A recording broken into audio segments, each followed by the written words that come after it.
championships. Meanwhile, the Salisbury State Seagulls have their eyes focused on their first championship with 13 straight victories. Who will take home the trophy? The picture becomes clear today as Augustana meets Salisbury State in the Amos Alonzo Stagg Bowl game.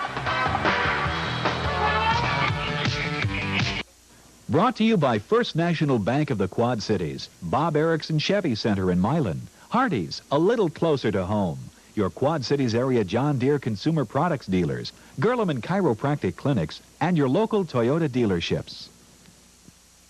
The 1986 NCAA Division III Football Championship from Garrett Stadium in Phoenix City, Alabama. It's the Salisbury State Seagulls against the Augustana Vikings.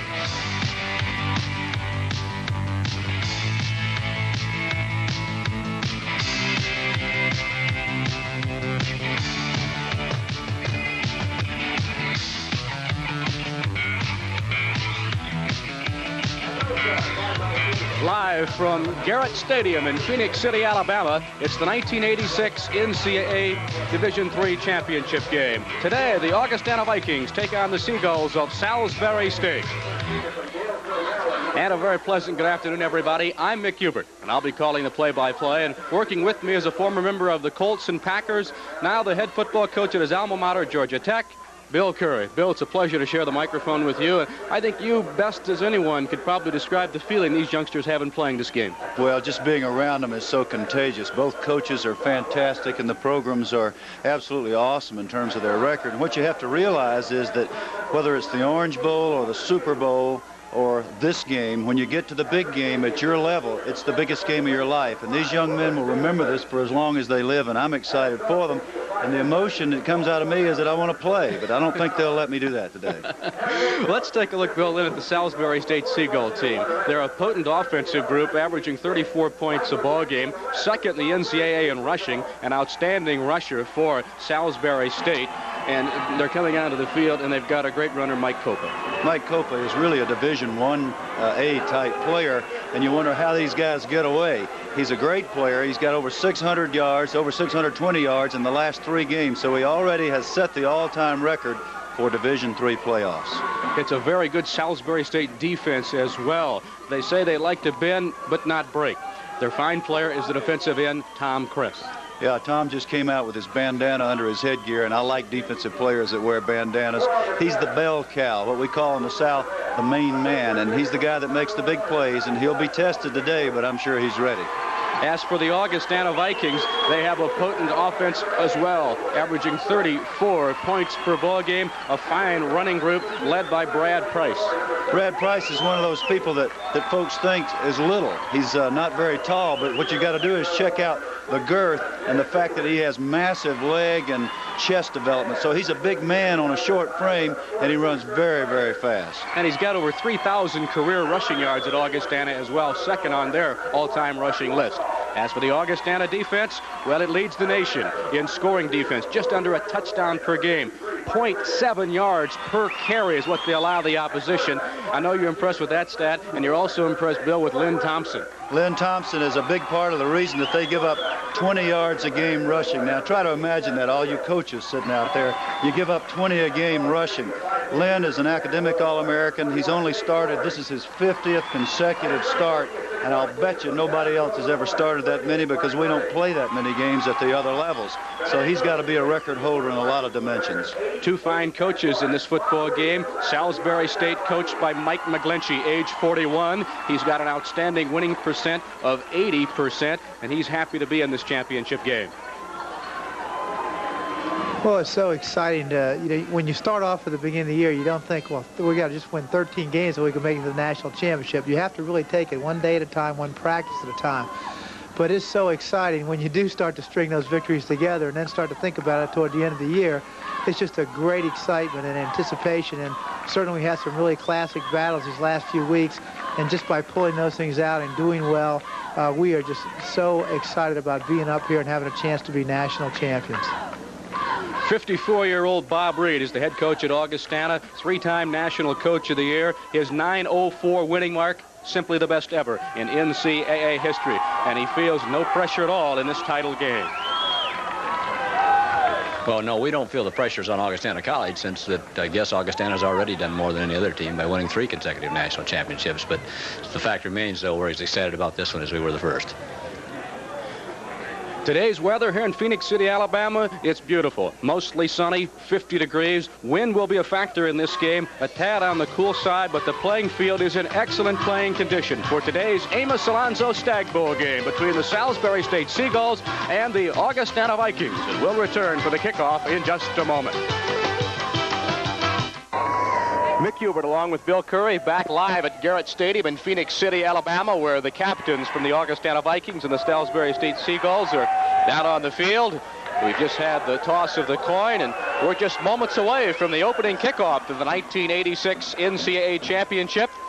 As we take a look, it'll be Salisbury State to receive. Augustana will kick off to start this football game. Salisbury State defeated Emory and Henry, Susquehanna, and then last Saturday beat Ithaca in a wild game in upstate New York, 44-40, and all 3 of those victories came on the road. Augustana in the first round knocked off Hope 31-10, came from behind to beat Mount Union of Ohio 16-7, and last week beat Concordia of Minnesota 41-7. Augustana with 11 victories, no losses, and 1 tie, and Salisbury State 13 straight wins this year without defeat for head coach Mike McGlinchey. Nick, sometimes you can get a feel early about the confidence of a given team. Augustana won the toss there and deferred to the second half, meaning that they're willing to give the ball to the Salisbury offense right off the bat and put the burden on their defense. It also means they get the win first. That's Jerry Short back at the 8-yard line to receive this kickoff. Matt Crow has it teed up at the 40-yard line. He'll have a wind to his back here, which means that Salisbury will get the football and they'll travel into the wind in this first quarter. It's anywhere from 10 to 15 miles per hour out of the northeast. One critical factor here is that the Augustana team has outscored its opponents 165-17 in the first quarter this year, meaning that they intend to take advantage of this win early. And what little throwing Bob Reed does, we're likely to see fairly early. So settle back and enjoy this NCAA championship game. We're glad you're with us from Garrett Stadium. Crow's kickoff comes down to the 22-yard line. Donald Washington. And Washington finds the going awfully tough as the Vikings were down quickly. Carlton Beasley was there to make the initial hit. So Salisbury State will put the ball in play for their first series here.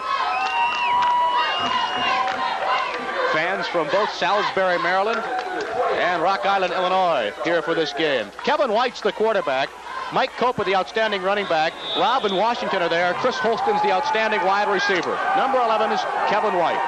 6'2", 190. Man in motion is Washington. The handoff to the fullback, Rob, getting the first play of the ball game as Rob goes off the left side, and the linebacker Mike Ricketts, a 5'11 junior from Little York, Illinois, making the tackle.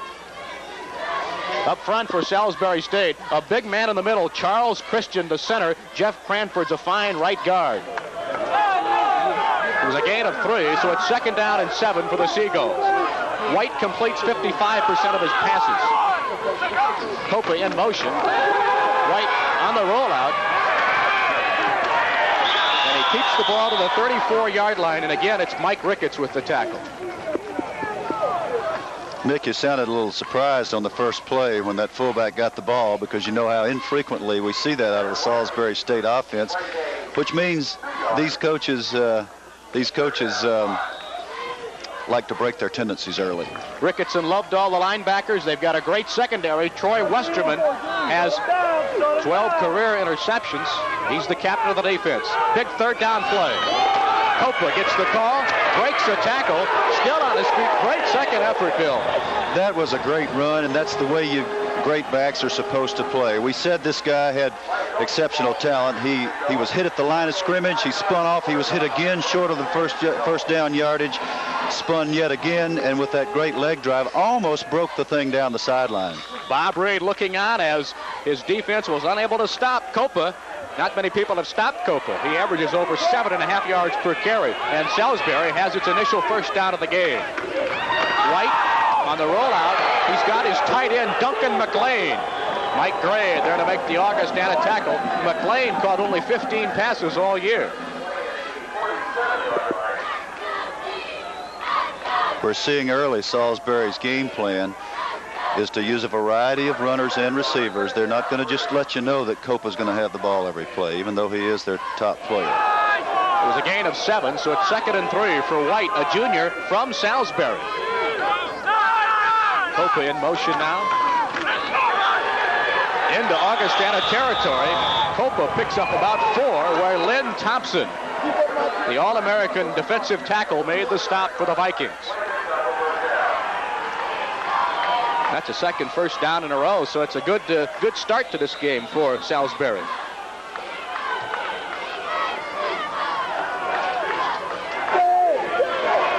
Chris Holston is wide to the bottom of the screen, and from the wing tee offense, it's Washington hipping and ripping his way inside the 45 down to the 41-yard line. So already, Mike McGlinchey's got all 3 of his running backs touching the ball. Washington, Robb, and Copa have all carried.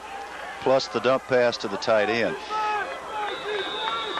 When we talk about, if you look at this replay here, you'll see this misdirection type of offensive philosophy with creases up the middle.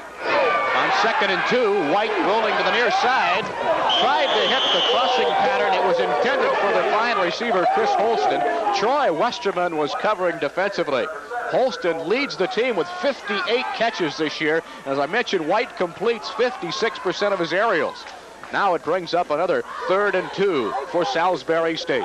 It'll be interesting to see what Coach McGlinchey goes with here. His whole thinking is that he's not going to let you draw a bead on what he's doing.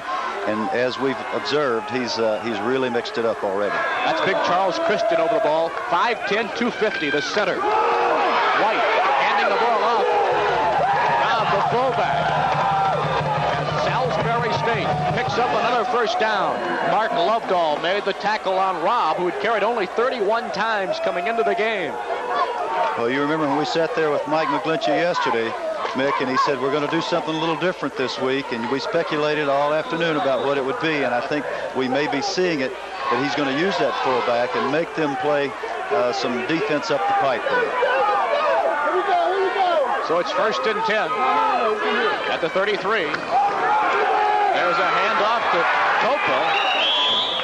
You talk about misdirection, Bill. There was a good dose of it. Yeah, that's as good a misdirection inside reverse as you'll see. By that, it's unusual ball handling. We see the replay here. You can see that one ball carrier, Washington, starts to his left. Copa's coming back in the other direction, and normally you don't see a reverse with the ball handling that close to the line of scrimmage. It's an unusual play. It was defensed very well by Augustana. The opening drive of the game, and Salisbury State has a 2nd and 8. White under pressure. McLean couldn't hang on. Good coverage by Mike Gray, the free safety from Augustana. Mike has 12 interceptions on the year, and you can see why. He has excellent ball reaction, and that guy is supposed to play that zone and play center field and break on whatever happens, and he was there to break up the pass. One of the Salisbury State assistants alongside with Mike McGlinchey. Now Salisbury has yet another 3rd and 8 as Bob Reed's troops will try and stop the Seagulls. The ball at the 32-yard line.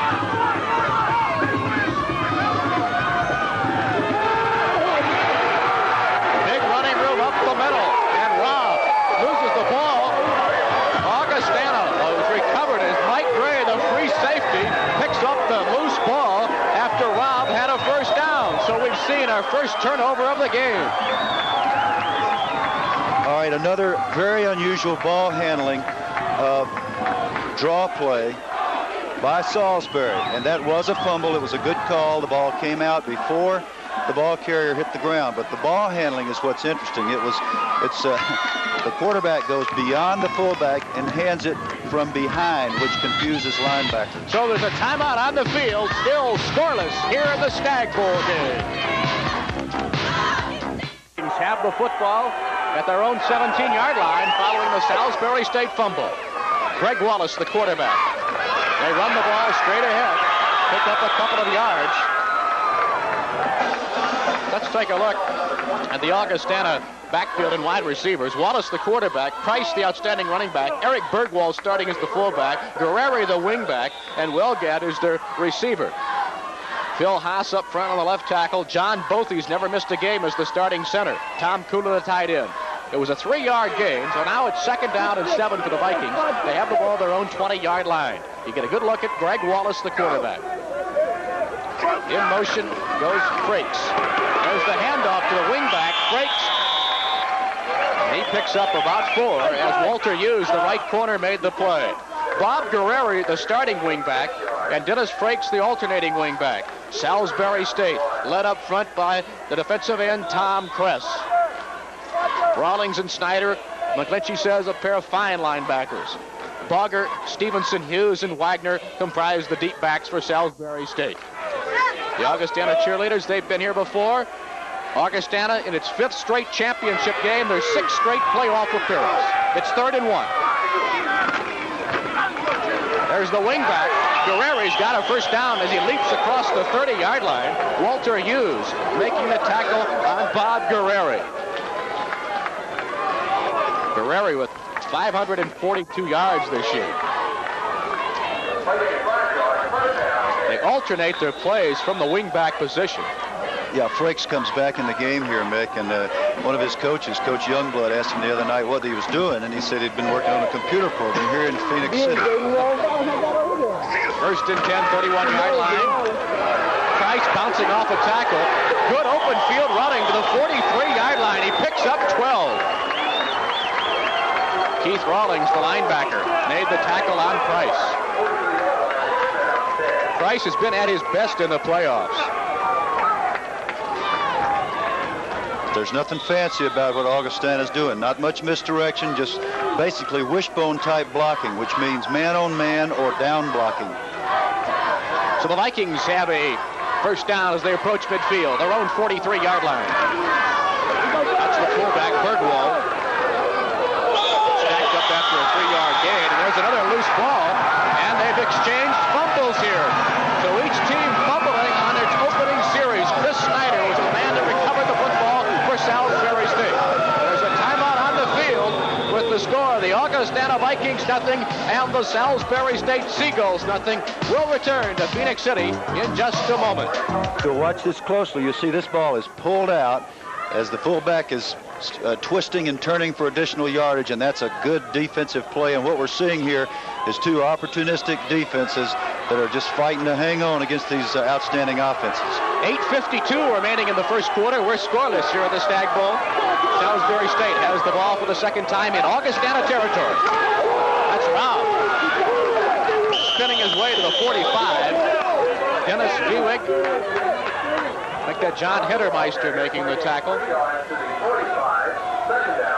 Rob averages 4 yards per carry, picked up nearly 4 that time. This telecast is presented by the authority of the NCAA, and any use of this program without written consent is prohibited. The announcers for this program have been approved and contracted by NCAA Productions. It's 2nd and 7. Hope in motion. The pass is tipped. And it's a free ball. And Augustana is falling on the ball back at the 33-yard line. The question is, was it a forward pass or was it ruled a lateral here? It was a forward pass, Mick, and it was batted backwards. Now, that's a very quick judgment decision that has to be made by the officials. They made the correct decision. You'll see it right here. As he turns to throw, that ball is batted, thereby being ruled a forward pass. So the ball was dead at that moment, the moment it touched the ground. Lynn Thompson being credited with knocking that ball down defensively for Augustana. And now Kevin White comes to the line of scrimmage. 3rd down, 7 yards to go for the Gulls at the Viking 45.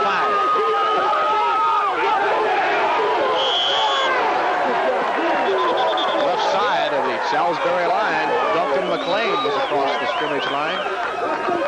One thing that is absolutely essential, as Coach McGlinchey continued to stress in our discussions with him, was precision from his offense.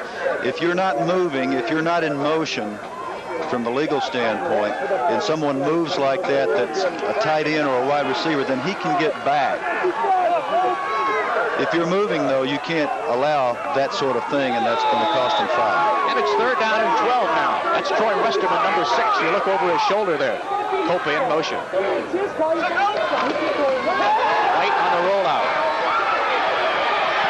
Coming over the middle. Intended for McLean and nearly intercepted. He underthrew McLean, and it was Dave Torrey, the strong safety, who nearly picked it off. He's intercepted 6 already this year. It'll be 4th down and 12 yards to go, so the penalty really hurt the Salisbury State attack. They took over at the 45 and lost 5. One of the critical things that Salisbury State has got to do is get people like Kurt Kreider on the ground, and they could not do it there. The quarterback was contained, forced to throw quickly. Bill Maurer into punt, averaging 41 yards per kick. Low snap, but a good job. Angling toward the sideline. Price running it out of bounds at around the 16 or 17-yard line. 7:52 to play in a scoreless first quarter here at the Amos Alonzo Stagg Bowl. We'll return in just a moment. The Augustana Viking fans made the way down here from Rock Island, Illinois.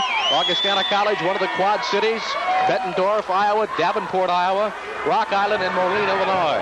It's 1st and 10 for Augustana at the Viking 18. Wallace handing off to Bergwald. He's across the 20 for perhaps 3. Augustana, in running their spread offense, they really try and power football against you, don't they? Yeah, it's a little bit unusual because they line up as if they're going to use misdirection and the wing T type philosophy. But then what they do is they play wishbone football, which is to knock you off the ball and keep coming at you and see if they can't dominate you. It's 2nd and 8 for Greg Wallace. That's Price. Stood up right away. Chris Snyder, one of the linebackers in on the stop. Number 37 is Snyder, 6 foot 200 junior from Potomac, Maryland. And you see who's getting up off the bottom of the pile there. Our bandana guy, Tom Kress, tough guy, and he's setting the pace. There comes Bob Guerreri, number 27, the wingback, in from the sideline, bringing the play in from head coach Bob Reed. Outstanding success story, Reed.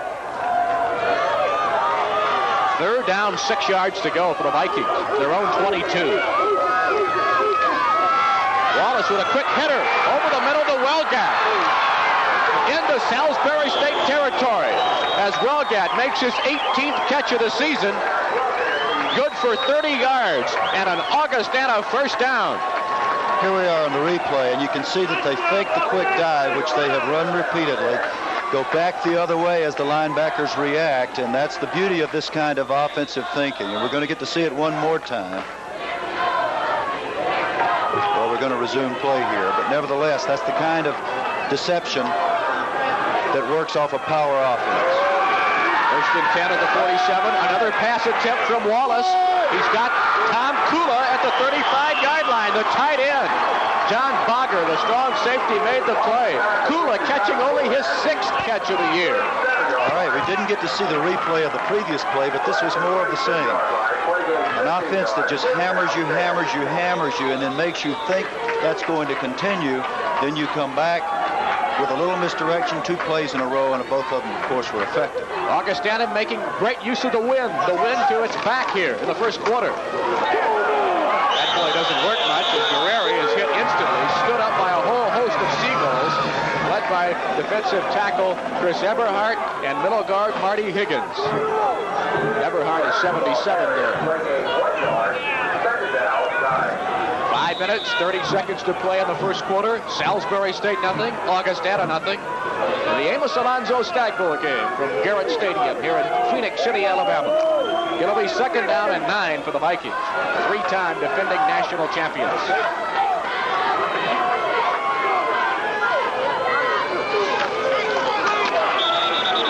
Got a penalty, perhaps a motion penalty coming against Augustana. There was a little movement up front, and that means that the play is negated before it begins. So there was no play. It's an automatic 5-yard penalty. Bill you mentioned that penalties, as a coach, you just hate to have them. It's one of the keys. There are certain keys in any game, particularly a big game, and the general keys begin with penalties. They can kill drives, and then obviously the turnover has already played a big part in this game. Each team being aggressive defensively, taking advantage of the offense.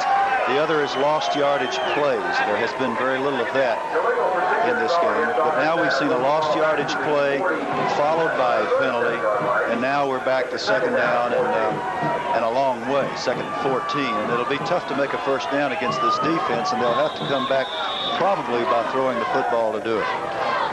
It's second down and 14 yards to go as Bob Guerreri brings the play in from the sideline.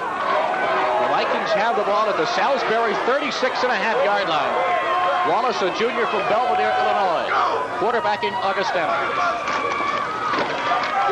They run the wing back again, Guerreri.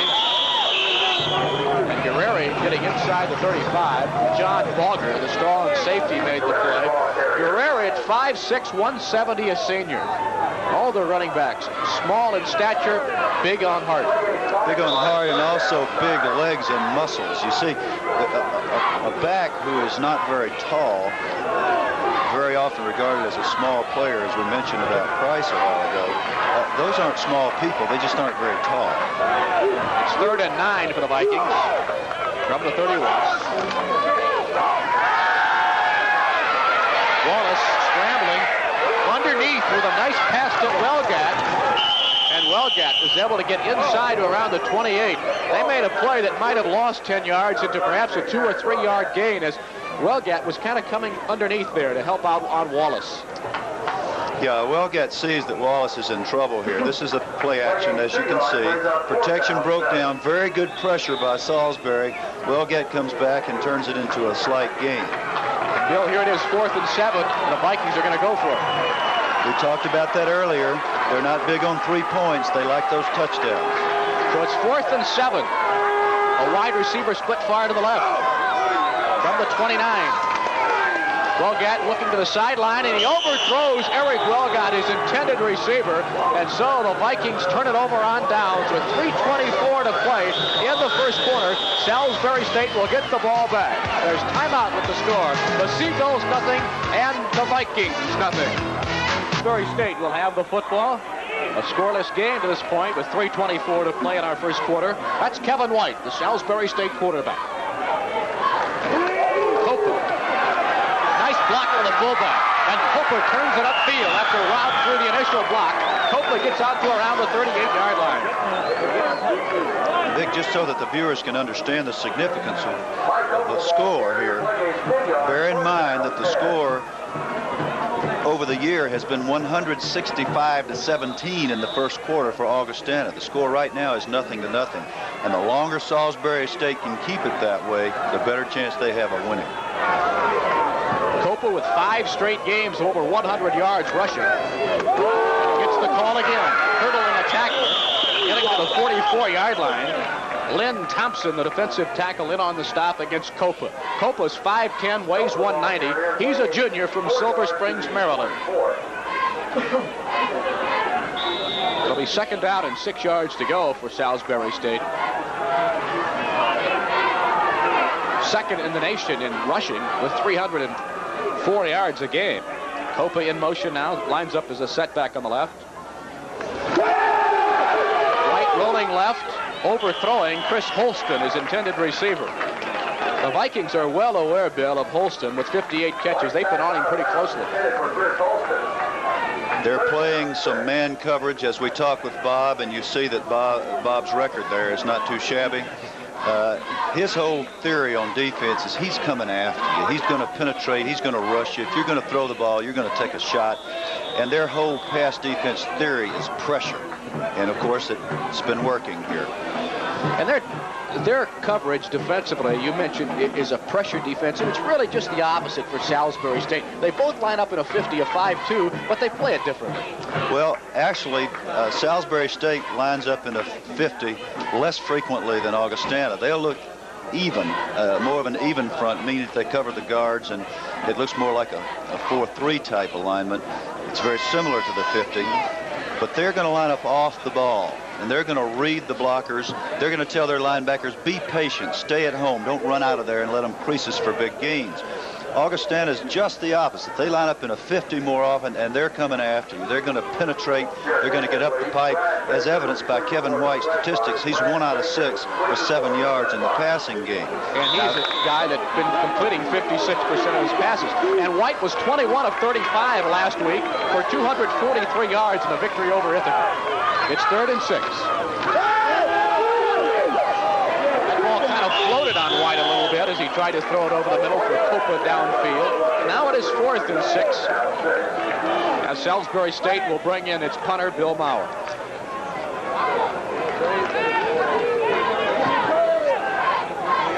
Fourth down, 6 yards for Salisbury State. Maurer, 41-yard average. 61-yarder to his credit. It'll be tough to go 61 yards on this kick into the wind. Westerman at the 25. He's hemmed in. Good kick coverage there for That's great coverage. And Maurer kicked the ball low into the wind, which is an intelligent thing to do as long as you have good coverage. 2:07 remaining in the first quarter.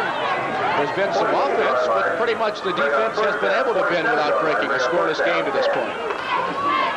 Yeah, I think both defenses are playing about the way the coaches had hoped, and I think that neither offense has been able to capitalize the way the coaches would hope. And that's not uncommon in a game of this magnitude. So Greg Wallace, a 5'10 junior from Belvedere, Illinois, has his troops at the line of scrimmage, 27-yard line. Price near the 30.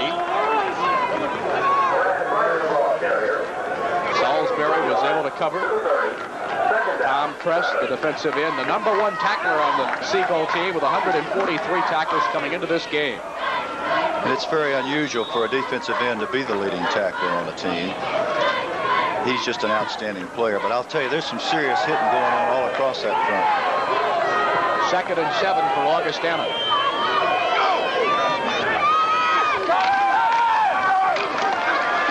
Again, it's Price. Gary Stosny, the left defensive tackle, along with Chris Snyder there to make that play on Price. All right, here we go from behind. Once again, nothing fancy. That's just the old inside belly play. Extremely well played by the defense of Salisbury State. And by the way, having lived in Baltimore 6 years, those Baltimoreans, those Marylanders like you to say things right. It's Salisbury State, so we'll try to get it right. Under a minute to play now in the first quarter. 3rd and 2.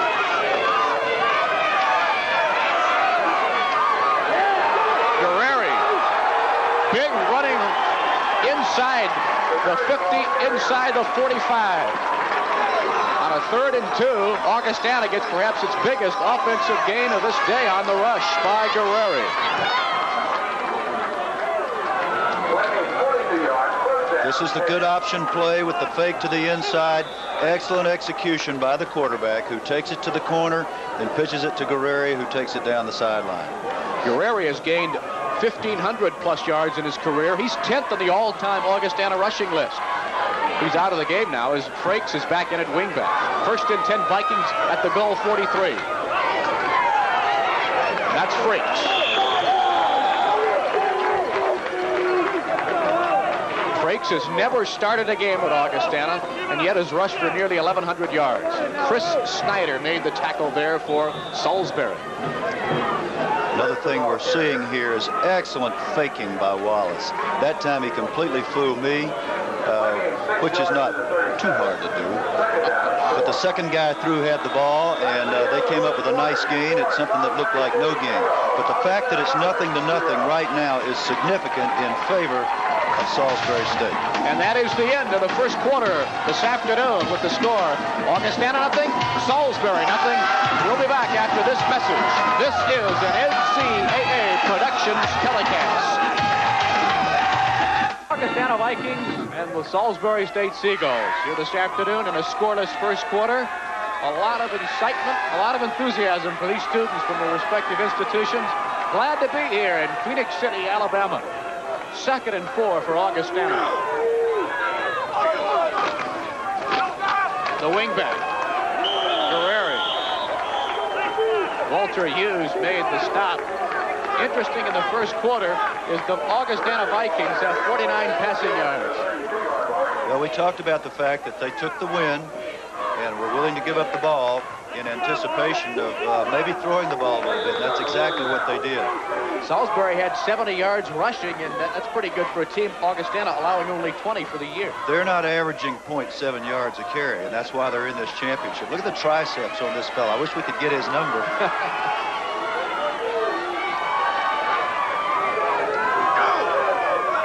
First and 10 for the Vikings. Eric Birdwald, the fullback, running straight ahead to around the 27-yard line. Chris Snyder and Keith Rawlings, the linebackers for Salisbury, made the play. I'm sure Lynn Thompson's mom would want us to say that that was his tricep that we showed there. Lynn Thompson, the great academic All-American and outstanding defensive player for Augustana. You can see he's been in that weight room, which is one of the reasons he's such a good player. Yeah, Thompson 6'2" and 242 pounds. It is now 2nd and 6 for Augustana. They're deep in Salisbury territory at the 28-yard line. That's Price. Behind the block, gets to the outside. Still on his feet. Getting inside the 20-yard line. Ted Bond was the leading offensive lineman trying to spring Price, but Price gets a lot of those rushing yards on his own. All right, this is exactly what I mean when I say this is not a little man here. Watch his leg strength. All right, 28's got him, right? He's got him by the jersey. He's got him down, right? Wrong. Too much leg strength, too much balance. And now he makes another 6 yards. And that's, again, the sign of great strength in this person who is not very tall, but who has a lot of other attributes. Price unofficially with 7 carries for 40 yards here in this first half of play. And Price again gets the call, squirming his way inside the 15-yard line. Gary Stosny, a 240-pound junior defensive tackle, made the play on Price, who weighs only 165. With an injured Salisbury player, Chris Eberhardt, 215-pound sophomore. These are the kinds of things you hate to see. You sure hope this is a minor bump and that Chris will be okay. We'll watch number 77 here. Yeah, he gets caught from behind. Now, that is the legal clipping zone, so that is a legal block you see there, but it's a very dangerous one for the lineman, which is one reason that all us coaches try to teach those linemen to stay down low, bend those knees, stay lateral to the line of scrimmage as long as you can, so that you don't get caught from behind, exactly like we just saw Chris there. 12:59 to play in our second quarter. No score here in this football game. So with a timeout on the field, we'll return to the Stagg Bowl in just a moment. Augustana cheerleader rooting the Vikings on. They have a 2nd and 6 from the 15-yard line. They also have a 2-to-1 edge in yardage at this point. So now, following the injury to Chris Eberhardt of Salisbury, we're back to play here. 2nd and 6 for Augustana. That's Birdwald powering his way inside the 5-yard line. He's got a Viking first down before the strong safety John Bogger can bring him down. And Bob Reed now is smelling the goal line. His team is knocking on the door. Once again, straight blocking, just knocking people off the ball. Very hard running by yet another back, Birdwald. When we say yet another, he just doesn't have as many carries as the other fellas have. And the physical strength and the dominance of Augustana is beginning to tell. First and goal for the Vikings at the 3-yard line. Price. He's in for the touchdown.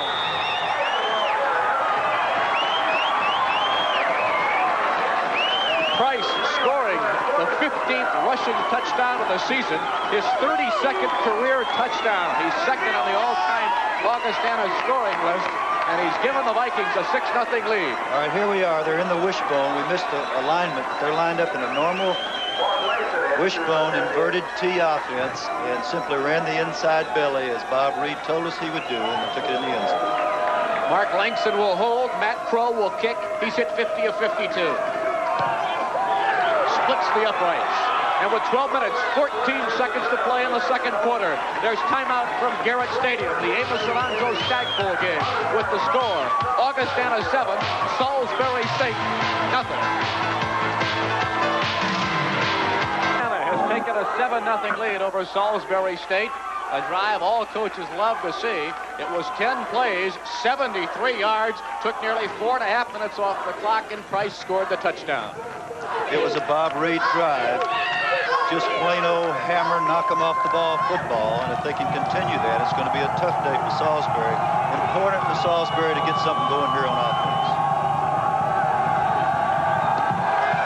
The Augustana kickoff is coming down short at the 24-yard line. Donald Washington still on his feet. Great return. Out of bounds at the Augustana 41-yard line. Troy Westerman knocked him out. A short kick and a great return for Salisbury. We noticed that in Salisbury warm-ups that Washington had superb acceleration. As we see this on replay, the idea on a short kick like that is to keep the return to a minimum. In this case, just a great individual effort with some good blocking, but Washington made most of that on his own. Washington with a 21-yard kickoff return average, and he got more that time. First and 10, 41-yard line. Not much there for the Seagulls. The Viking defense has to respond here now as Mark Lovedahl, the linebacker, made the play. All right, you'll see the missed exchange here. This is an execution problem, and this is what Salisbury cannot afford, lost yardage plays. You'll remember we mentioned that as a big factor, a big key. Now they come up 2nd and 16, and that's a long way to go. The Augustana 46. Copa in motion. That's Copa with the ball. Gets it just inside the scrimmage line where Lynn Thompson made the tackle. Copa averaging nearly 7 yards per carry. There wasn't much to run. There wasn't a gap there to run that time. You need a place to run, although Copa has made a lot on his own. We see Mike McClinchy here. He realizes that his team really needs to get something going, not only from the offensive standpoint, but to jack up the whole team. And it's 3rd and 14. Washington in motion. The draw play to Robb, and Augustana stayed at home that time and made a big play on 3rd down. All right, here we are. You'll see the unusual ball handling that we described later around the backside. What happened is that penetration, which is the cornerstone of Bob Reed's defense, penetration cut off all angles. There was no place to run there, as you see Brian King, who made the play. King had a fine performance in the 1985 Stagg Bowl game, a game which Augustana defeated Ithaca to win the crown. Lauer will punt again, angling to the sideline, the wind to his back. Shorter than he would have hoped. It'll be moved out of bounds and around the 25-yard line. So with 10 minutes and 10 seconds to play in the second quarter, we've got timeout on the field with the score. Augustana 7, Salisbury State nothing. Fort Benning, and they sent the troops here to make sure we got their name on. They did a great job, and it was really, really nice for these players, and I'm sure that they appreciate the hospitality that the folks at Fort Benning extended. So the Vikings have the ball at their own 26.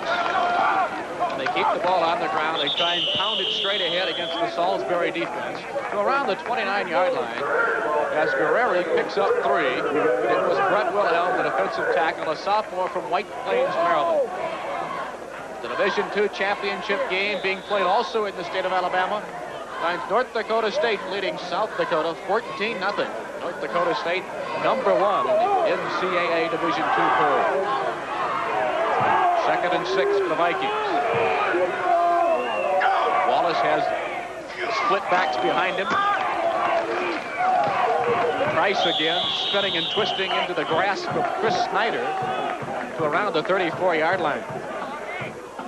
Price is 8 rushes for 44 yards in the game prior to that rushing attempt.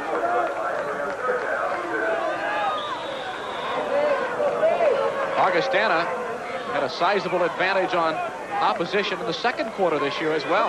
Well, they had an advantage every quarter, but that first quarter was awesome.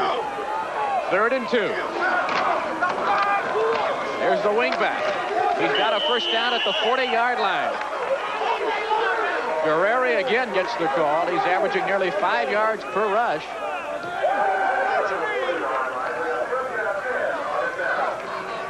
Once again, this is a variation of the inside belly. When we talk about the belly series, that originated from the fact that the quarterback puts the ball in the stomach of the fullback, pulls it out, and then hands it to the second back through. And they have a variety of ways of running it. Guerrero now has 48 yards rushing in 7 attempts. That's Bergwald. Another interesting thing is this play is a late flagged here. Looks like a face mask penalty in there. While we're waiting for the officials to signal the penalty, you'll watch the quarterback from Augustana. He takes his hands, it is a face mask. He takes his hands off the outside of the center's hips and moves them under to take the snap. When he does that, if a motion has been called, a legal movement by his wingbacks, that's when they go. So that's just one little interesting sidelight that Bob Reed told us about in our discussions. White, still first down. The officials out of the Gulf South Conference. Rob Rougeau, the official making that call on the penalty. So it is first down, 3 yards to go.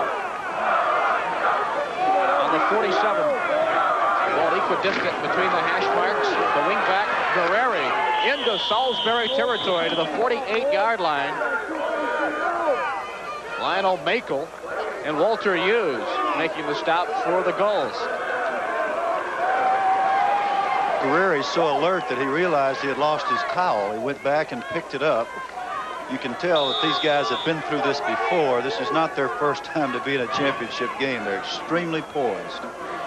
5th straight championship game, as a matter of fact, for the Vikings. They've won 3 straight titles. And just as incredible, 13 straight playoff victories for Augustana. The wingback breaks to the near sideline and pushed out of bounds. And around the 37-yard line by the corner, Walter Hughes. Old Dennis Frakes finished his computer program in time to get ready for a football game because he's one of the many Augustana backs that's doing a great job of running. Frakes is a math and a physical education major, a double major from Canton, Illinois. Interesting about Frakes running out of the wingback set, Bill. He's lost only 1 yard. Only 1 yard all season. And that's unusual coming from the crossbuck series like they're doing. It's 1st and 10 Vikings at the Salisbury 37. Price hit immediately. Joe Miserow, a freshman from Wilmington, Delaware, 225-pounder, made that hit. Another guy in on that tackle was Chris Snyder, whom the coaching staff at Salisbury feels is just a great player, and that was a face-up tackle right in the numbers, knocking Price back, and that's a very difficult thing to do, as we have seen. 7 minutes to play in the second quarter. The Vikings leading the goal 7-0. 2nd and 7. Again, the wingback breaks, still on his feet, powering his way down to the Salisbury 27-yard line. Walter Hughes again, and Miserow making the play. All right, let's take a look here, and if you can see the Salisbury defense, it's actually a variation of the Chicago Bears 46, or what we call a double eagle defense in old-time terminology. The way Augustana has chosen to attack it is to start hitting off tackle with the crossbuck series and the inside belly. 1st and 10 Vikings at the Seagull 25. Price hipping his way to around the 15-yard line. Makel and Hughes again making the play. Makel's the defensive end. Hughes is the right corner.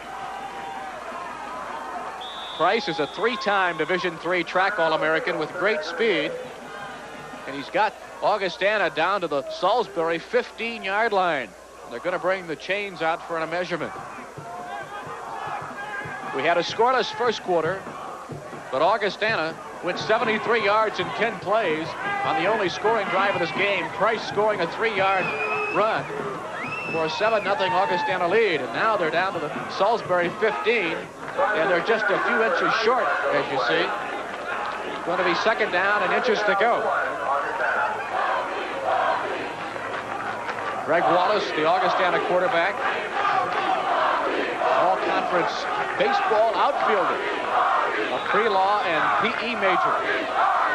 Mike McGlinchey knows his defense must stiffen here. Second and inches for the Vikings.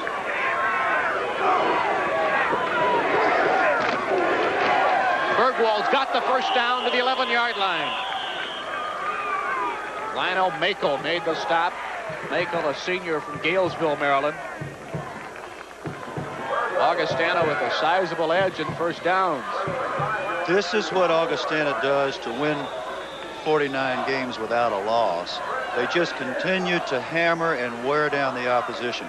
This is not only demoralizing to the Salisbury defense, the offense is standing over there thinking, are we ever going to get this football back? And they've got to knock the ball loose and make something happen to get the momentum back. They can make it first down without a touchdown. Price inside the 5, down to the 3-yard line. Joe Miserow again made the stop on Price, who ran the ball straight ahead to give the Vikings second down and 3 just outside the 3.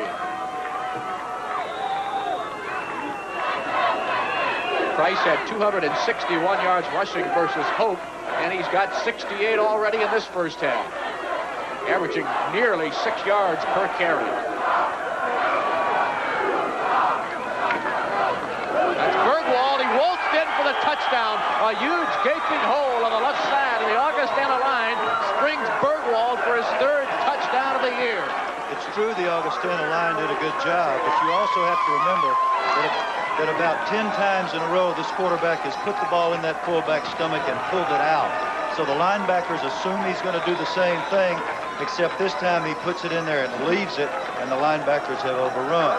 It's a brilliantly conceived offensive theory, and of course Augustana executes it extremely well. Kroll is at 51 of 53, and this kick is also perfect. And so with 5 minutes and 17 seconds to play in the second quarter, there's timeout on the field with the score now. The Augustana Vikings 14 and the Salisbury State Seagulls nothing.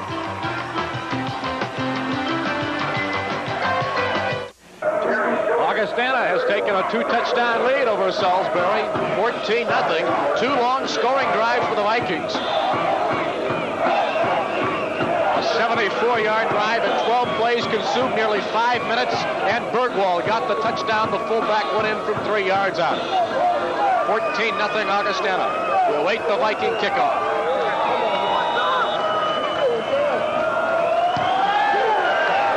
Very good kick coming down to Jerry Short at the 11. Straight ahead to the 20. Hit once and put down at the 25-yard line. Great kick coverage. Tom Billups. So Augustana, a senior out of Burlington, Iowa, made the initial hit.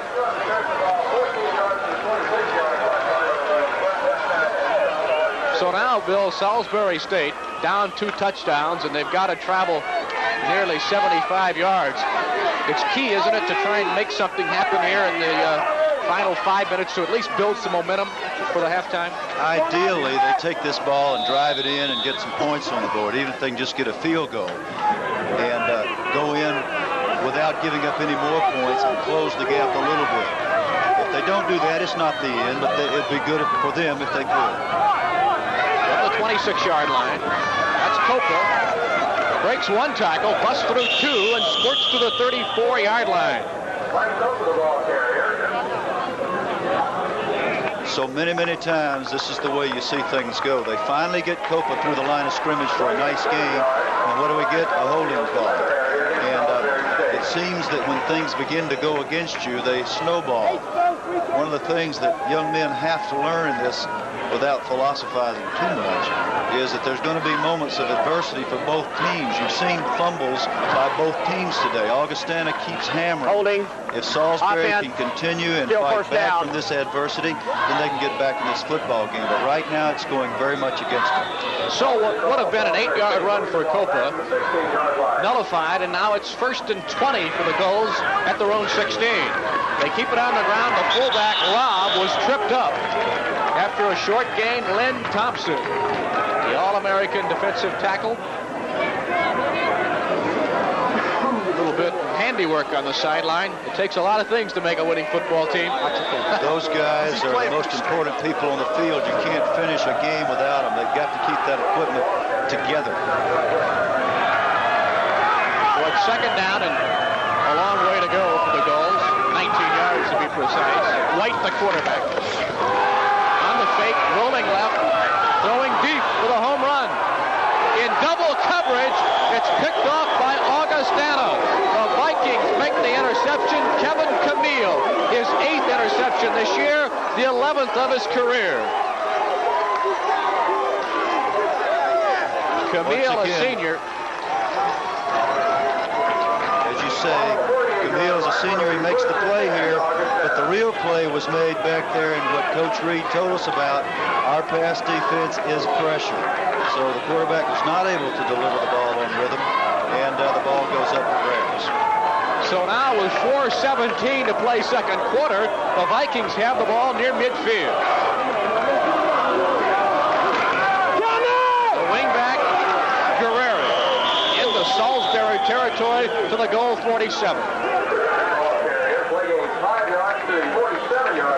North Dakota State has now added 6 more to their lead over neighbor South Dakota in the 3rd quarter, 20-0. The Bison leading.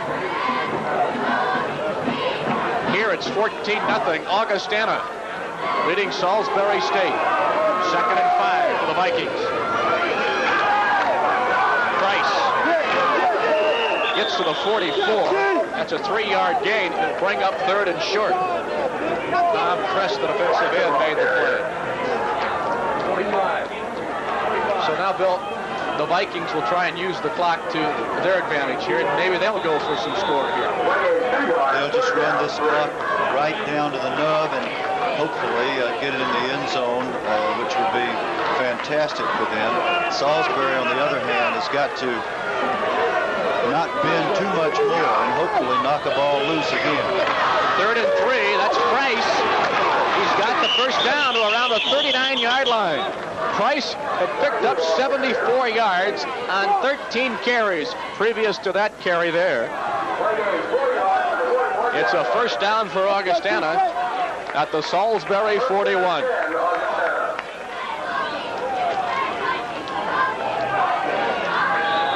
We failed to comment on the visual we had a moment ago that indicated that the 2nd quarter was almost as dominant a quarter for Augustana as the 1st quarter had been, which is not good news for Salisbury. Greg Wallace at quarterback. That's Price again. Cut back to the 35. 2 minutes and 35 seconds to play here in the 2nd quarter. On a beautiful afternoon for football here in Phoenix City, Alabama, just on the west bank of the Chattahoochee River, across the way, Columbus, Georgia. And it's a sunny afternoon, a tad bit cool, but much warmer than it was for this game a year ago here. Well, ideal Mick, for football. Yeah, Mick, you keep talking about a tad bit cool. That's because you're not a player. Those players down there think this is wonderful. In fact, it could be a little cooler for those big guys, the linemen. With the adrenaline flowing. That's right. 2 minutes. 2 minutes to go, 2nd quarter. That's Bergwald. Near the 30-yard line, Walter Hughes, a junior from Harrisburg, PA, the cornerback, made the stop. Bergwald's a pre-med major from Ottawa, Illinois. Both these schools reflect just that, Bill. Pre-med majors, pre-law majors. Both coaches emphasize the academics first and then the athletics, and both of them have been terribly successful doing it. 1st and 10 Vikings. Intercepted. Reuben Stevenson picks the ball off. at the 30-yard line, his second interception of the season. And Wallace simply, from here, appeared to throw a bad ball. Yeah, he thought he had his guy open. I'm sure he can see this guy. This is a naked bootleg here, very well blocked. This is exactly what Bob Reed did not want. Really, really excellent defensive play. The ball was thrown behind the defender. He came back behind him, came up with it. And I would think now that Salisbury may try a little something, but not too fancy, and make sure they get in with the current score at least. A minute and a half to play in the half. White rolling from trouble. Knocked down on a great defensive play by Camille, who a moment ago made the interception. Camille broke that one up.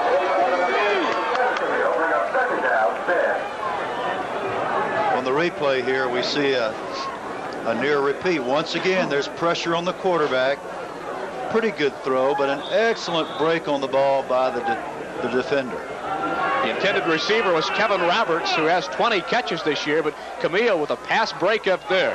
Stops the clock with 1:28 to play in the period. 2nd and 10 for the Gulls. There's the shuttle pass to the fullback, Robb.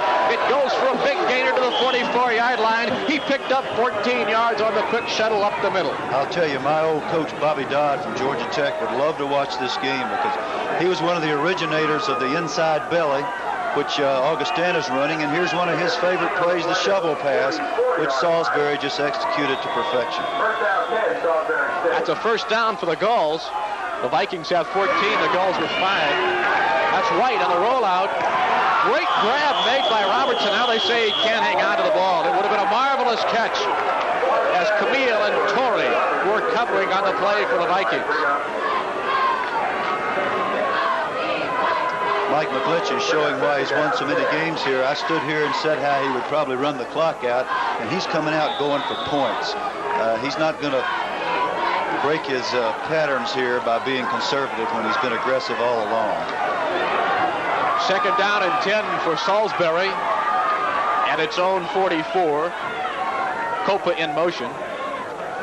White on a quick drop back, got the receiver, Colston, with great speed. He splits the defense, takes it inside the 15-yard line, cut from behind at the 9-yard line. Westerman and Gray, and Salisbury with a big hitter with 1 minute to play in the 2nd quarter, and now they've got momentum. This is a great call, just a little quick post. Excellent acceleration here by the outstanding wide receiver for Salisbury. And you really got to take your hat off to this scrappy team as Holston takes it down to the 9. It's 1st and goal to go. White rolling left toward the end zone. Knocked down with a nice play by Troy Westerman, the senior out of Princeville, Illinois, and the captain of the Augustana defense. I'll tell you, anybody that doesn't think Division III football is outstanding just needs to be at this game. I hope a lot of folks are watching this. This is exciting. Stopping the clock with 50 seconds to go. This is as close as the Gulls have been to the Augustana goal line all day long. Augustana leading 14-0. It's 2nd down and goal to go from the 9. That's White on the rollout. Coming across the middle, it was into the belly of Copa, but then a defensive play made by Mike Gray. Mike Gray's everywhere. He's the team leader in interceptions, and frankly, I thought this would be a touchdown. This is the one time Augustana has been unable to get pressure on White. White's got plenty of time. He makes a fine throw. Just a great play to get the hand in there, and you can see why Gray is a great player. So now it's 3rd and goal for the Gulls.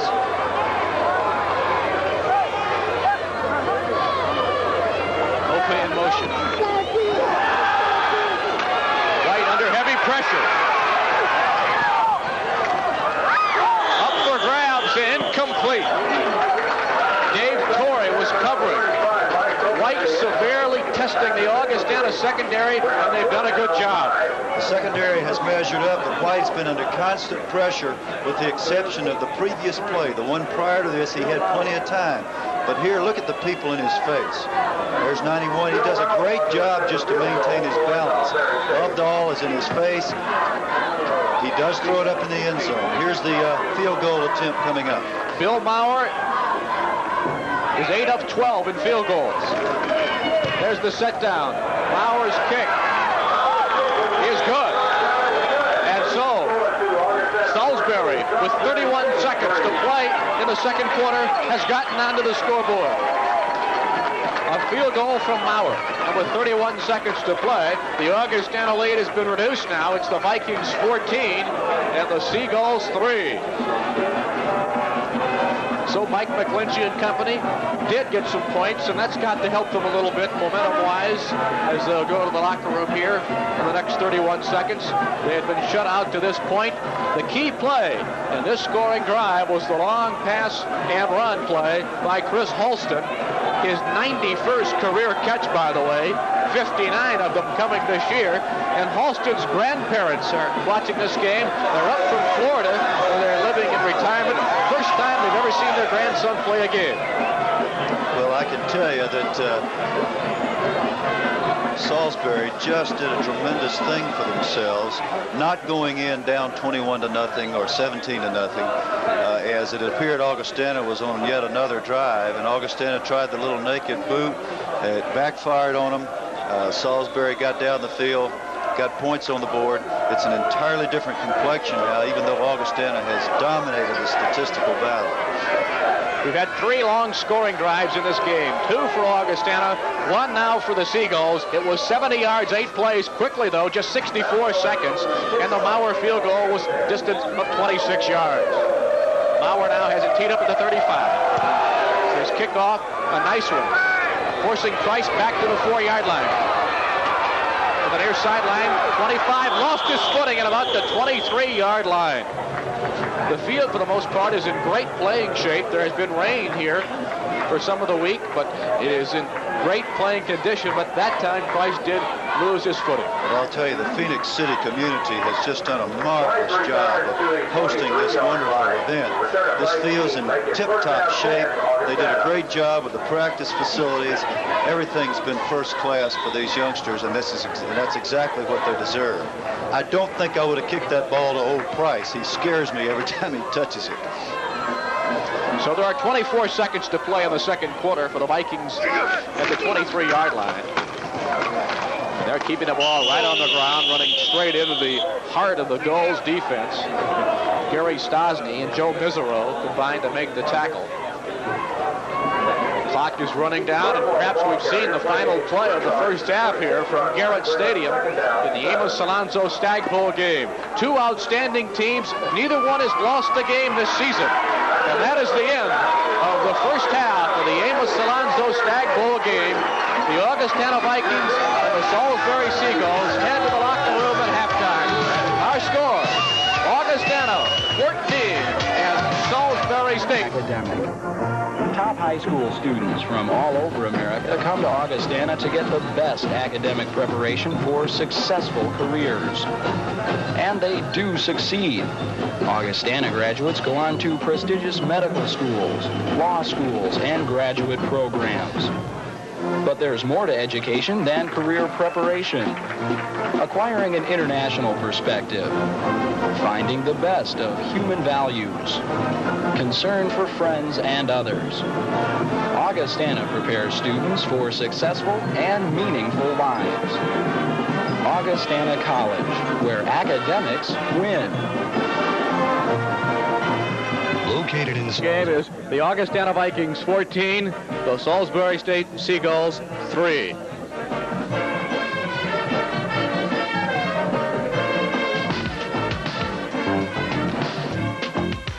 A lot of people may think I'm crazy. Well, maybe that's true. But let me tell you something I know is really crazy. Messing up your life with drugs. Man, don't be a fool. Drugs can only make you a loser if they don't kill you first. And we know they can. If someone offers you drugs, be your own man. Just say no. After all, you can't be a hit when you're high. Something to think about from the NCAA. Here at Garrett Stadium in Phoenix City, Alabama, with Augustana leading Salisbury State by the score of 14-3. Joining us now is the fine president of Salisbury State College, Dr. Thomas Bellavance. Your team down by 11, but still a half to go. I know you haven't lost the faith yet. Oh, absolutely not. You've never seen the McGlinchey touch in that locker room at halftime. we're looking forward to going back to Salisbury and celebrating with everybody else back there this evening. Dr. Bellavance, it's been a great season for Salisbury, 13 straight wins. What has this winning attitude over the last 3 or 4 years meant to your college? That's been a great deal in all of our sports. As you know, we just took the field hockey championship this year. Hope to have a second national championship after this. It means that sports, as it should be played, I guess, can be done in a quality way. These kids out here, they've had no special privileges, no tutoring or anything else. They're just scholar athletes, and they play very well. Of course, at Division III level, what we see out here so often is the student athlete. We mentioned with Coach Bill Curry, you've got a lot of pre-law majors, pre-med majors. Right. It's a grueling schedule to be a student and then come out and play football with no scholarship. That's right. And I think a lot of it has to do with the kind of coaching we have. McGlinchey is an absolute diamond. He works with these kids and instills a lot of spirit into them, and they go out and win. Dr. Bellavance, thanks for taking time out and joining us in our telecast. My pleasure to be here. Dr. Thomas Bellavance, who's the president of Salisbury State College, located in Salisbury, Maryland. You're getting a look at the halftime ceremonies down on the field at Garrett Stadium, the Central High School Marching Band of Phoenix City, Alabama.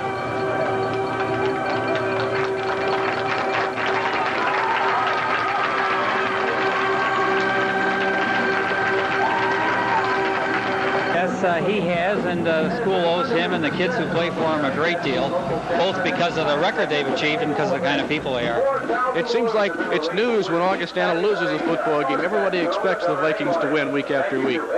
Well, we've gotten used to it, but it's a wonderful feeling, and we hope we can continue with it. Of course, academics, as I mentioned, for Salisbury State, very important, but the Augustana Viking team is also one that, for example, Lynn Thompson's an academic All-American. That has to make you proud. Well, we're as proud of him as we could be of anybody here, and I guess in the end we're more proud of our academic achievements than even of our athletic achievements. You're up 14-3 at the half, but you're kind of hoping maybe the game would end soon, huh? No, we want to see 30 more minutes of great football. All right, Dr. Thomas Treadway, thank you for joining us. Thank you very much. So it's 14-3. The Augustana points, and they're also dominating many of the other columns too, Bill. Yeah, in virtually every area, with the exception of passing yardage. And what you see here is exactly what Augustana would like to have, which is dominating time of possession, almost twice as much yardage. And if they can continue this, of course, there's no way they can lose the game.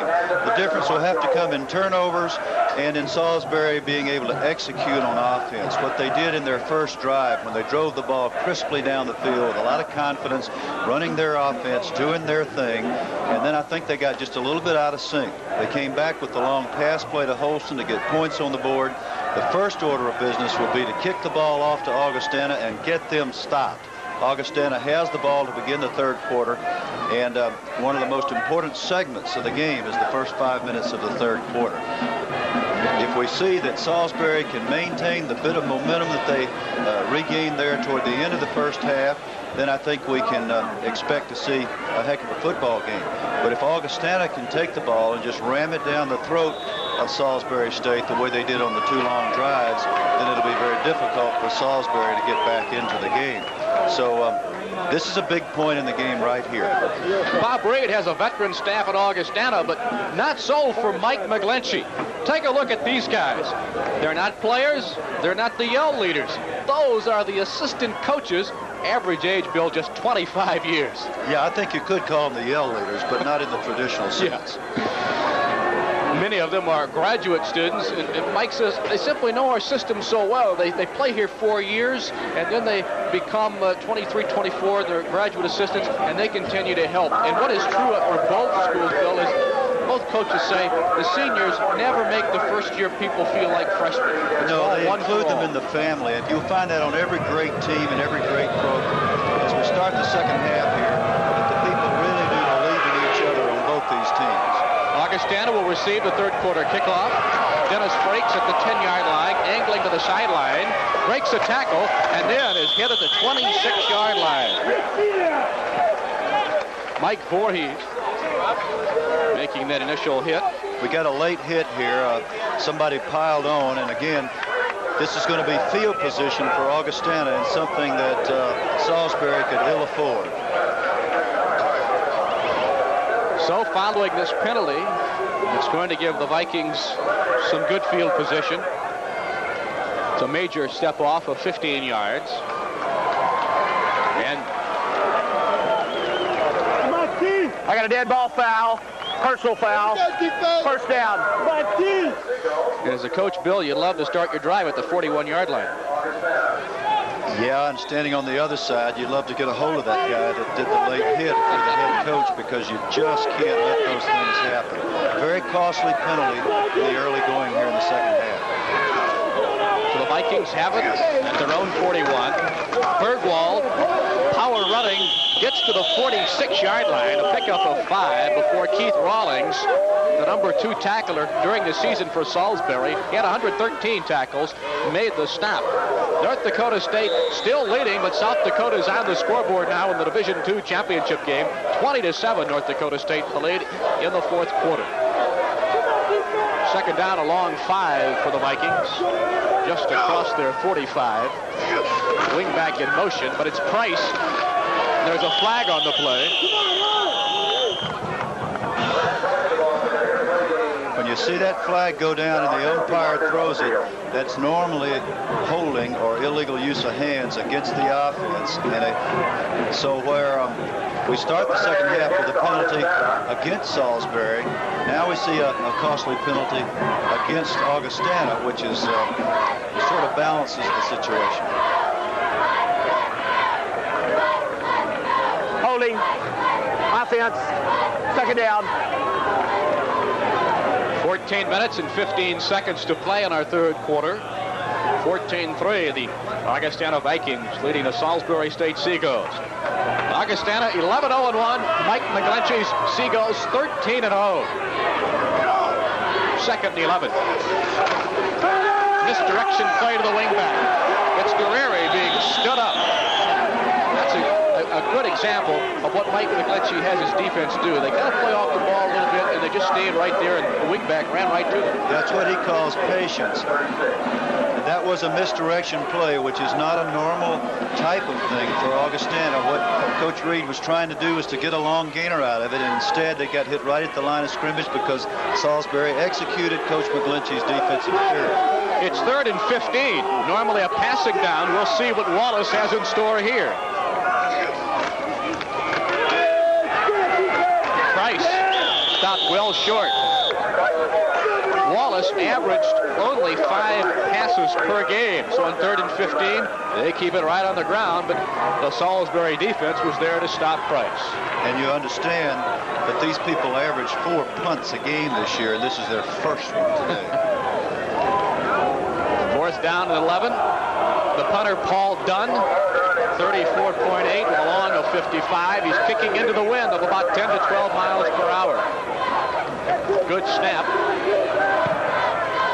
Good strong leg. Coming down to the 31-yard line. Copa makes the punt catch. 12 minutes and 42 seconds to play in the third quarter, and there's timeout on the field with the score. Augustana 14, Salisbury State 3.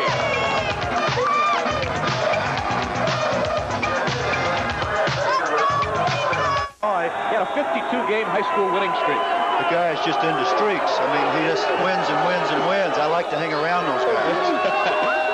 First and 10 at the 31-yard line for the Gulls. And there's Copa getting the ball. Copa had 7 carries for 30 yards previous to that run, and I know you believe he is really the key to their offense. I really think he is. That's well below his average, even though 4 yards a carry is very good. That's not what he's been doing, and I really think that you're going to see Mike McGlinchey get the ball to him. And once again, we've got a player down on the field, and we just have to hope to goodness it's not anything serious. But Copa came into this game with 100 yards rushing in 5 consecutive games and 9 of the last 10. And he had 271 yards in the victory last week against Ithaca, scored 6 touchdowns. So he will be the key for Salisbury in the comeback, one would think here, if in fact they are to come back from an 11-point deficit here early on in the third quarter. When you have a great player, you don't want to put the entire burden on him, but you also want to make sure that you don't get out of sync with the things that have worked for you all year. Injured player is Lubdahl, and thank goodness he's fine. These are the things that go through coaches and parents' minds when somebody's on the ground. You just want them to get up and leave under their own power. Frank Bonowicz, a sophomore linebacker from Gurnee, Illinois, in the game now for Lubdahl. It's 2nd and 8 for Salisbury. White on the option. Keeps the ball. But Bonowicz, who just came into the game, made a nice play at the 35-yard line. Yes, he did, and there was something that's not exactly what we expected. We will see. Well, we lost that due to a technical difficulty, but I happen to notice that the load block or the lead block on the outside linebacker or the defensive end actually worked. They had him on the ground, but the pursuit caught up with the play. Mark Lubdahl is back in the game now at linebacker for Augustana. 3rd and 6. White wants to throw. Incomplete and nearly picked off by Mike Ricketts, who does have an interception this year. The linebacker got his hand on the ball, bringing up 4th down for the Gulls. Unfortunate sequence of events there in that series for Salisbury, because had they been able to drive down and get some more points, they would have definitely regained the momentum, or what Don Meredith calls old Mo, in this game. They weren't able to do it. 3 punts today for Mauer. This is his 4th. Good strong leg. Back to the 26-yard line. Troy Westerman finds a little daylight, twisting his way to the 35-yard line. 11 minutes, 28 seconds to play in the 3rd quarter of the Stagg Bowl game. Timeout on the field with the score. Augustana 14, Salisbury State 3. So the Augustana Vikings will put the ball in play at their own 34-yard line. They've got a 1st and 10 for quarterback Greg Wallace, number 18, a junior from Belvedere, Illinois. Pre-law and PE major. Was a wishbone quarterback in high school, so he can run this offense equally well. That's Price, 18 rushes for 89 yards. Gary Stasny, the defensive tackle, a junior from Aberdeen, Maryland, made the play. And another Viking slow to come to his feet following that hit.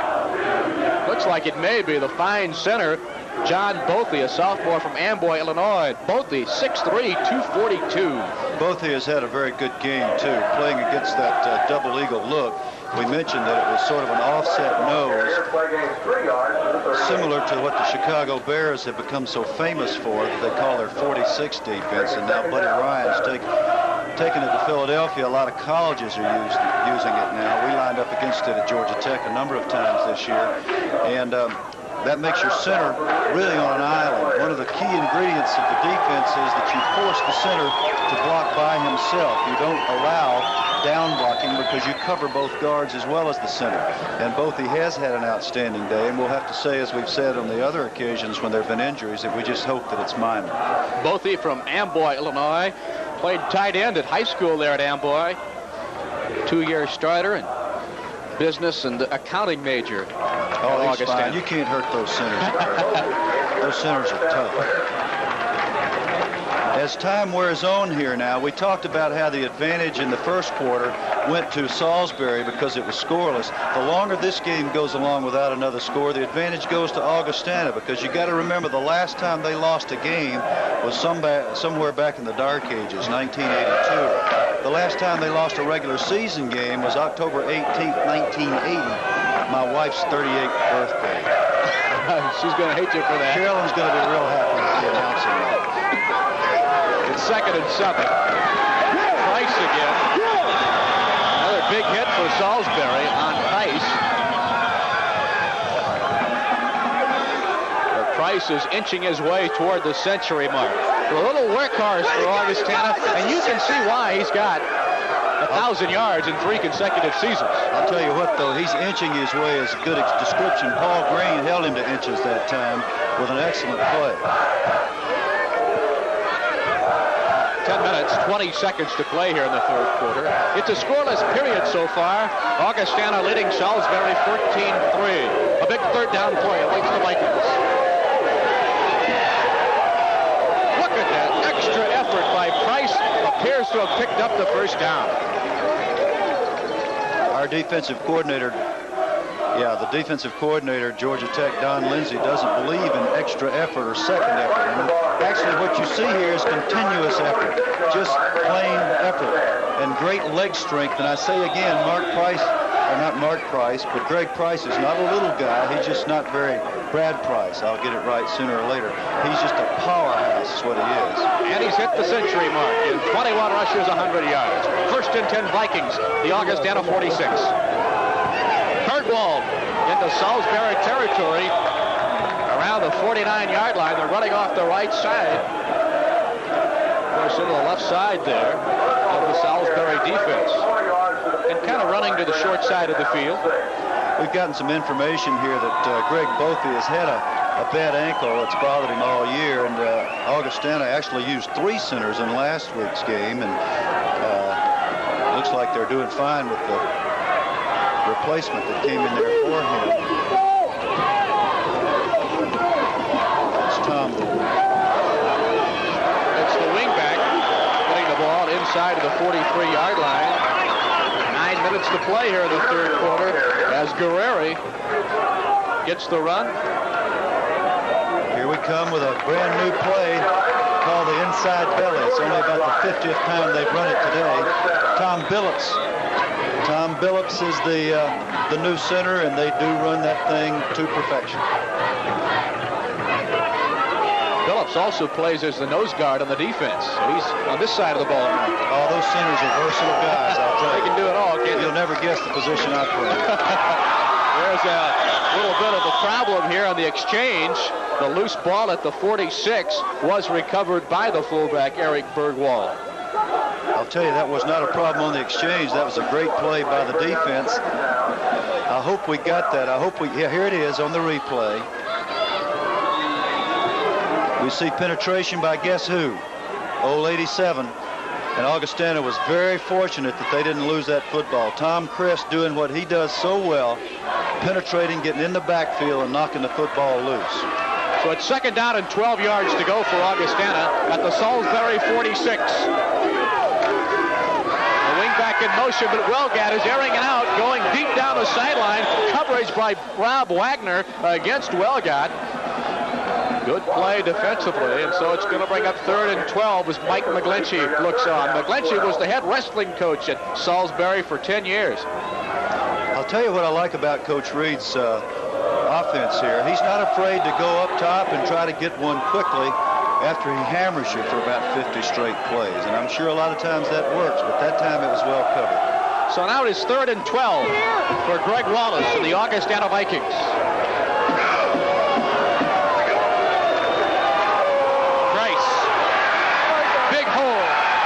The 30, caught from behind the 23-yard line as Price rips off 23 yards. Scary thing about this kind of offense is you know they'd rather not throw it, so they're going to run the little misdirection draw. And guess who has the ball? That little big man there, Brad Price, who drags people, runs through people. Excellent football player. 7.5 minutes to play in the third quarter, and Augustana driving again on the Salisbury 22. Another busted tackle as the wingback, Guerreri, gets to the 16-yard line. Guerreri has 11 rushes now for about 66 yards. Price has 22 rushes for 124 yards. Bergwald has 9 rushes for 38 yards. And the beat goes on as Augustana keeps coming at you, and they're going to make you defend every aspect of the field with their incredibly versatile running attack. This is the way it's been all season long for Bob Reed. He watches his offense execute to near perfection most times. There's Bergwald trying to slash off the right side, getting to the 15-yard line. He picked up a couple of yards before the Seagull defense of Mike McGlinchey was there. Got to bear in mind, too, that Salisbury State has been behind before. And what you see is they continue to gang tackle. They continue to swarm because, as Coach McGlinchey said to us, we believe in our system when we believe in each other. Third down, 3 yards to go for the Vikings at the goal's 15. stood up. Chris Snyder, the linebacker. A big play defensively for Salisbury. You can see why those coaches love to brag on Chris. He took on the big fullback there and stopped him in his tracks, whereas you might have expected him to fall forward for the first down. It comes up 4th and 2 now. What do you think Coach Reed will do? Do you think he'll try the field goal? You tell me. You know what he's going to do. Yes, sir. 4th down and 2 yards to go. The place kicker nowhere to be seen in the game. Matt Kroll stands on the sidelines. 4th and 2 for the Vikings at the 14-yard line. Price was pushing the right guard, Randy Widener ahead. Widener, 6'1", 230, a junior out of suburban Chicago. Arlington Heights was trying to get the lead block on Price, who was right on his hind end. Higgins and Kress were there, but not in time. It's a first down at the 11.5-yard line. And what play do you think they ran? It's the number inside 20. belly. Price with 127, 70 for the Seagulls. 1st and 10, just at the 11-yard line. That's Price again. Bergwald throwing a block ahead, but great lateral pursuit defensively for the Salisbury State Seagulls, and they make the hit at around the 10-yard line. Dave Otlowski, the linebacker, number 51 on the stop. Otlowski's dad, Raymond, was an All-American lacrosse player at the University of Delaware.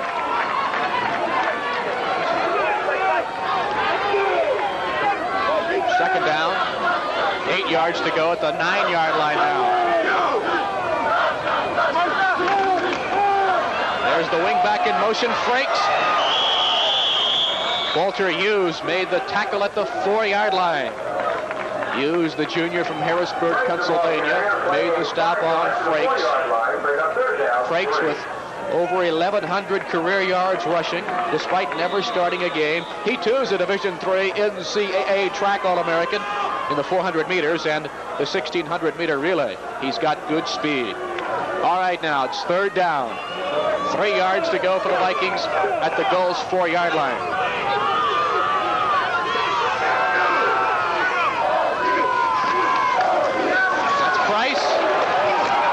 Touchdown. Second of the day for Price. And Augustana has widened the lead now to 20-3. This is your sports station for the Quad Cities, WQAD-TV, Moline. Out of what is basically a wishbone set, or if you will, a wingbone set. And he runs for the flag or runs for the corner. Now they no longer have flags there, but they have those little pitons. And it's a touchdown. Kroll, who's 2 for 2 today, 52 of 54 on the year, splits the uprights for the 3rd time this afternoon.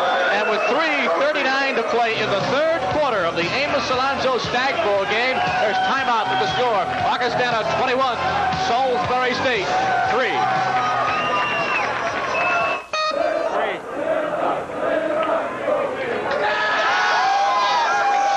Before going away, you saw a penalty, and the penalty of 5 yards will be assessed on this kickoff here. So Augustana will kick now from the 40-yard line.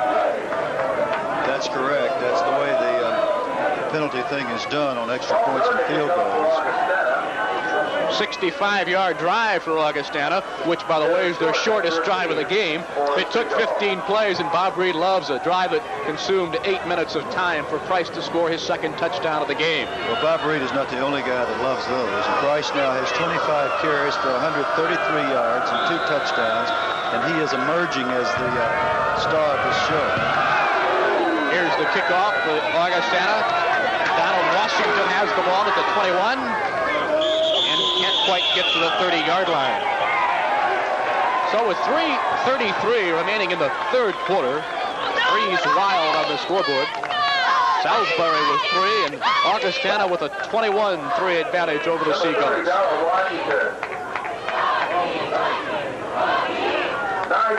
Penalty marker on the field. And let's see what this one's about here, as it's going to cost the Augustana Vikings major distance. 15-yard penalty out to the 45-yard line. Here's the call. I got a dead ball foul, personal foul, on blue, first down. So, field position. Field position goes to Salisbury here at a very appropriate time for them.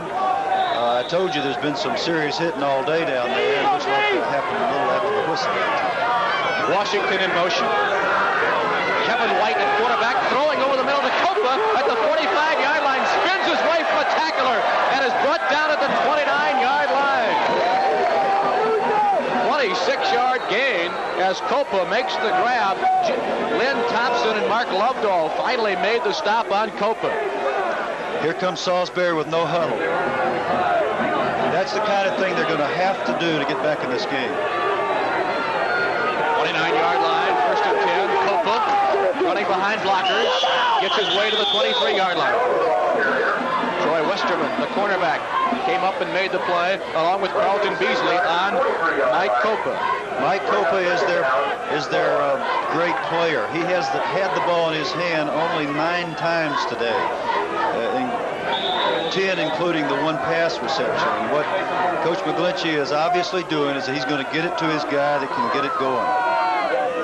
2nd and 4 for the Gulls. The Augustana 23, Washington in motion to the top of your screen. White drops back 6 yards, throwing for Washington. Out of bounds on the sideline. Good coverage, step for step, was Kevin Camille. I am very impressed with the secondary play of Augustana. We talked a lot about the dominance of their offensive line and their defensive line, and perhaps we haven't given credit to people like Camille who have had big days. He's in perfect position for the football. Had it been thrown well, he'd have been right there. He forced White, I believe, to throw the ball away, basically.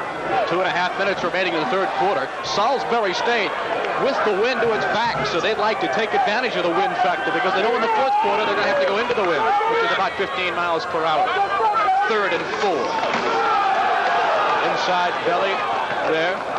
Steve Robb to the 20-yard line. He needed 4. He'll be stopped short of the first down marker. Lovedahl, the linebacker, and Brian King consummating a tackle for Augustana. Al McGuire, who's one of my favorite analysts for basketball, when he gets to talking about coaches and clinic talk, he says, "Show me your record." Well, the record of the Augustana secondary today is that White is 4 for 19 for 95 yards with an interception. And that's the record, and that's what they have produced. Fourth down. White. Copa tries to dive, extend the ball to needing the first down. A couple of yards. Carlton Beasley, the defensive end on the play. Perhaps the biggest offensive play of the day for Salisbury, and they've got the first down thanks to, Bill, continuation effort. You know who, and look how he does it. Just great presence. That's mental right there, getting that ball over that line. So it's 1st and 10 for Salisbury at the Augustana 18. Robb to the 15-yard line. Robb is 6'2", 225, a sophomore from Huntington, Maryland. Mark Lovedahl, a senior linebacker, made the stop. I thought that was a great call. I thought Robb was going to run for 8 or 10 yards, and Lovedahl drilled him right on the spot and held him to a 2-yard gain. This is really a good football game. Very well coached. 1:10 to play in the third quarter. Augustana 21, Salisbury State 3. The Gulls are marching on the Vikings, however. Copa. Westerman made the initial hit on Copa. Very sure tackle by Troy Westerman. I really, again, you sit here and you watch this thing as a football person, meaning somebody who does this all the time, and you figure that guy's going to break that tackle and run for a touchdown, but Troy decided that wasn't going to happen.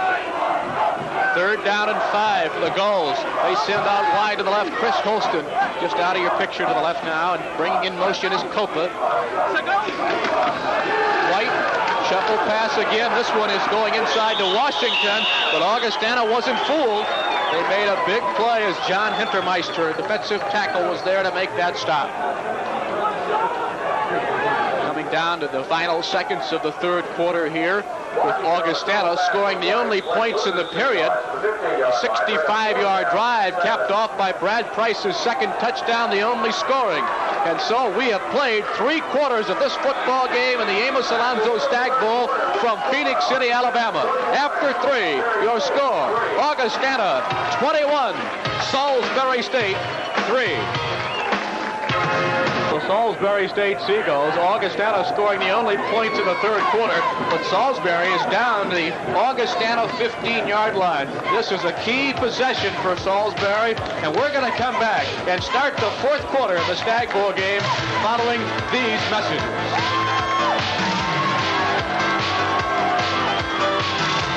The Seagulls. There's so many things going through his mind, I don't have time to even begin to tell you. This is a big, big play. It's 4th and 7. Kevin White, the quarterback. Washington in motion. Washington at the 8-yard line. It's going to be very close. Washington says, I got it.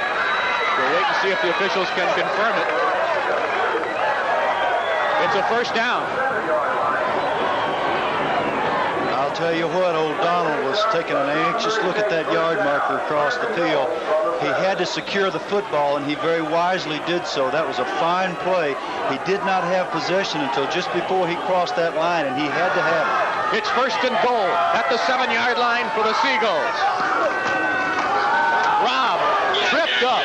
A nice stop. Hintermeister just got an arm on him to slow him down. Well, actually, he slipped at the same time that Hintermeister got the arm on him. Otherwise, I think he would have made 4 or 5 yards on the play. Once again, it was a little quick draw play. I think it was an excellent call under the circumstances.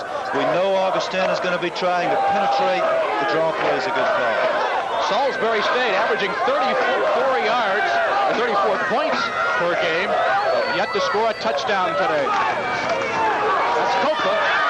Big hit made by the free safety Mike Gray on Mike Copa. I have to say again that the secondary of Augustana has been outstanding in this game. They've defended the pass, they've intercepted it, they've batted it down, and now they're up making big tackles on an outstanding back. So it's 3rd down, goal to go for Salisbury State at the 7-yard line. 100 yards below his average is Copa tonight. White rolling under pressure, eluding one tackler, throwing over the middle. It has been intercepted by Kevin Camille, and now they're saying he did not have possession of the ball. So still, it's a big play awaiting Salisbury now. 4th down, goal to go from the 7-yard line. Yeah, before you get too hard on the quarterback, Kevin White here, just look, there's pressure there, pressure coming from inside, pressure from outside. He's constantly being pressured. He's hit as he throws the ball. He's got to get it in the end zone, he believes. Here's another look. As usual, the officials made a fine call there. It was a trap, and here we are back to 4th down. 4th and goal for the Gulls, the 7-yard line.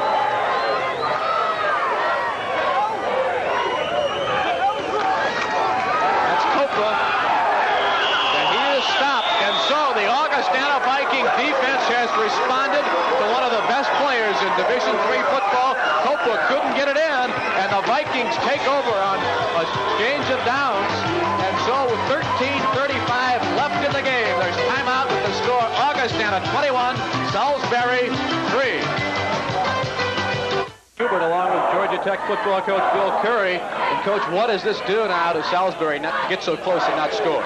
Well, it's a very deflating thing, but what you try to train your defense to do is to go out there and take the football back away, knock somebody down, knock the ball loose, get it back for us. So the Vikings have the ball deep in their own territory, and they keep it on the ground. Well, they have been so very effective all season long. 279 rushing yards per game is the Augustana average. Brett Wilhelm made the play, and this has been a rough ball game. And you hate to see the official kind of get caught sandwiched there. I'll tell you, it looks like it might have been his knee, too. I'll tell you, these guys are so big and strong. And there may be some folks that say, well, this is Division III. It's true, they're not quite as big and fast as perhaps the higher divisions, but I'm telling you, they're a lot bigger and stronger than most normal mortals. And if you get caught between two of them, something's going to give. These officials very unselfishly give of their time and by and large do a great job. And gracious, you hate to see somebody down and injured. 13 minutes and 15 seconds to play in this football game, which has been dominated by the three-time defending NCAA champion Augustana. The Vikings leading the Seagulls of Salisbury State by the score of 21-3. Augustana has done a nice job in defending Mike Coper today. 12 rushes, 46 yards, and he is a key to the Salisbury attack. It's 21-3 Augustana, and we'll return in just a moment. And he is going to resume his work in this football game. Well, Bill's tough, or he wouldn't be out there. I'll tell you, he may be aching a little tomorrow morning, though. We do have a little break in the action here, and we've got a chance to talk about these two fabulous programs. The thing that stood out in visiting with the coaches is concern for the student athlete. Concern for the student athlete. We care about each person. Mike McGlinchey said each guy is so important. Bob Reed said we don't care who gets the credit. We just want these guys to get a great education. And it's no accident that these people get a chance to play in this wonderful game. There'll be no loser in this game. North Dakota State has claimed the Division II championship title by virtue of a 27-7 victory over South Dakota this afternoon. There's Price again, coming to the near sideline, to the 11-yard line. Line judge Bill Abel got out of the way that time.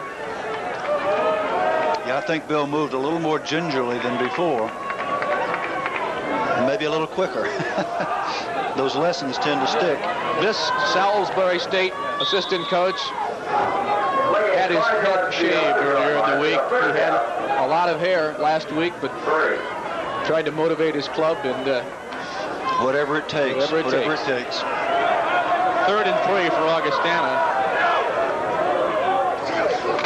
There is a pitch to Price, and Price gets the first down yardage. Rob Wagner, the left cornerback out of Ventnor, New Jersey, high school state powerlifting champion, put the squeeze on Price there, but not before the little guy picked up an Augustana first down. 12:20 to play in the fourth quarter. We had a scoreless first period. Augustana led 14-3 at intermission. The only second half scoring has been the Vikings, a 7-point third quarter. First and 10 Augustana at its own 17-yard line. Fullback Bergwald hit hard by Dave Otlowski, the senior from Newark, Delaware. The thing that you hope that you've ingrained in your team, and what we're seeing here from Salisbury State is nobody's letting up, nobody's quitting. Watch this hit. Good gracious. Dave Otlowski still fighting, trying to knock the ball loose, and you just may see something like that as they continue to fight. 2nd and 6. Misdirection to the wingback Guerreri. He turns the corner, but runs right into Walter Hughes, who made a nice hit at the 26-yard line. A 5-yard run. It'll be short of a first down for the Vikings. No, he made the first. Okay, they bounced off, but that was a fine hit. And as I mentioned, if you can get your guys to just keep hitting with the demoralizing things that have happened, get down close, don't quite make it, just keep expecting something good to happen. And that's how you win 13 games, to get into a game like this. And that's why you see the Salisbury State team continuing to fight and scrap. So Guerreri got the yardage. It is 1st and 10 for Augustana. To the 30-yard line. Perhaps a 3-yard run for Dennis Frakes, the wingback. Brett Wilhelm, the defensive tackle. A sophomore from White Plains, Maryland. 5'11", 195 made that stop. They got 2nd down, 7. Mike McGlinchey was the defensive coordinator for 10 years before becoming head coach 5 years ago. He's been there for all 15 years of the Salisbury program. And it has been said that he is the program. He has done such a great job. 2nd and 7. Salisbury with a good defensive play. Gary Stosny, the junior from Aberdeen, Maryland, made the tackle on Price. He takes a lot of punishment. He just keeps coming back. Well, actually, old Brad doesn't take a whole lot of punishment because he's dishing it out. You find that the real aggressive guys, I don't care what size they are, don't normally get hurt very much because they're always dishing it out. He's always going ahead. He very seldom takes a real hard shot because he's delivering so many hard shots. Unofficially, Price with 29 carries and 147 yards in this game. Diminutive running back out of St. Rita High School in Chicago. 3rd and 5. The wingback, Frakes. Flag, 2 flags as Frakes gets to the 36-yard line. He picked up 4. And there is a penalty on the field. It looked as if we were getting some holding from one of the linemen on Augustana's team against Brett Wellham. Brett was in pretty good position to make the play, and then when those guys mysteriously fall down when it seems like they should be able to run away from a blocker, many times it's because somebody's got a hold of a jersey. Now, I don't know if that's what happened, but they're discussing the penalty with Salisbury's captains. 9:56 remaining in the 4th quarter. 21-3, Augustana in command against Salisbury State. And let's check out this penalty here, assessed against the Augustana College Vikings. Illegal use of hands. Offense, still 3rd down. Illegal use of the hands called on Augustana. Moving the ball back. Guerreri comes back in at the wing back for Augustana. But there is a difference in illegal use of hands and holding, and hence the difference in the distance of the penalty. We'll explain in a moment. 3rd down, 11. Wallace to throw over the middle. Intercepted, and a fine play and was by John Bogger, who makes his 7th interception of the year. The freshman from Baltimore had it and picked it off at the 49-yard line. Right, Wallace is now 3 for 7 with 2 interceptions as we see the replay here. And Coach Reed would like to have this call back, I believe, the way they've been moving the ball on the ground. And this was thrown into coverage. What a great play. What a terrific play by the defense. 9:34 remaining in the game, and there's timeout in the Stagg Bowl with the score Augustana 21 and Salisbury State 3. It's a big day of NCAA championship football as North Dakota State claims the Division II championship by virtue of a 27-7 win over South Dakota. Our WTBS viewers can see highlights of this game on the college football scoreboard this afternoon at 4:30. Mike McGlinchey, his team trailing 21-3, but with possession of the football in Augustana territory at the 49-yard line. Yeah, and there's plenty of time in this game to get right back in it. 1st and 10 Vikings. Man in motion is Washington. White on the quick drop back, and he'll go down. And that's what's called in our business a coverage sack, because he stepped back to throw the ball. There was nobody open, which allowed the rush time to get to him. Kurt Kreider, the defensive end. Kurt Kreider, number 42, is a great story and courage. He transferred from the University of Iowa, having overcome a bout with cancer. And he's been given a clean bill of health. He's out here playing in this game, and he's a real example for youngsters in courage. 2nd and 12 for Salisbury, back at the goal 49. White rolling right, incomplete. He tried to hit Steve Robb to bring up 3rd down. Kreider, 6 foot, 200-pound senior from Eldridge, Iowa. The conference wrestling champion in the College Conference of Illinois and Wisconsin. Wrestled at 190 pounds, and he's the defensive end for the Augustana Vikings. Well, it's just wonderful to see him out here having a chance to compete and having overcome such a difficult thing in life. Very quickly, we mentioned the difference in holding and illegal use of hands. One is encircling, the other is pushing. Just that simple. 3rd and 12. by Mike Gray. He could take it all the way down the sideline. No, a great play as he goes out of bounds at the 15-yard line. Things aren't going well for the Seagulls and their fans as the Augustana secondary, Bill, again makes a big play. All right, he baited him on this. He actually was anticipating that throw. He hung back. It was a mark of experience in that he actually was expecting the throw, hung back, hoping the quarterback would throw it. White took the bait, and then Gray just picked it off and took off. And then a great individual effort to keep him from going in the end zone by one of the Salisbury players whose number I did not get.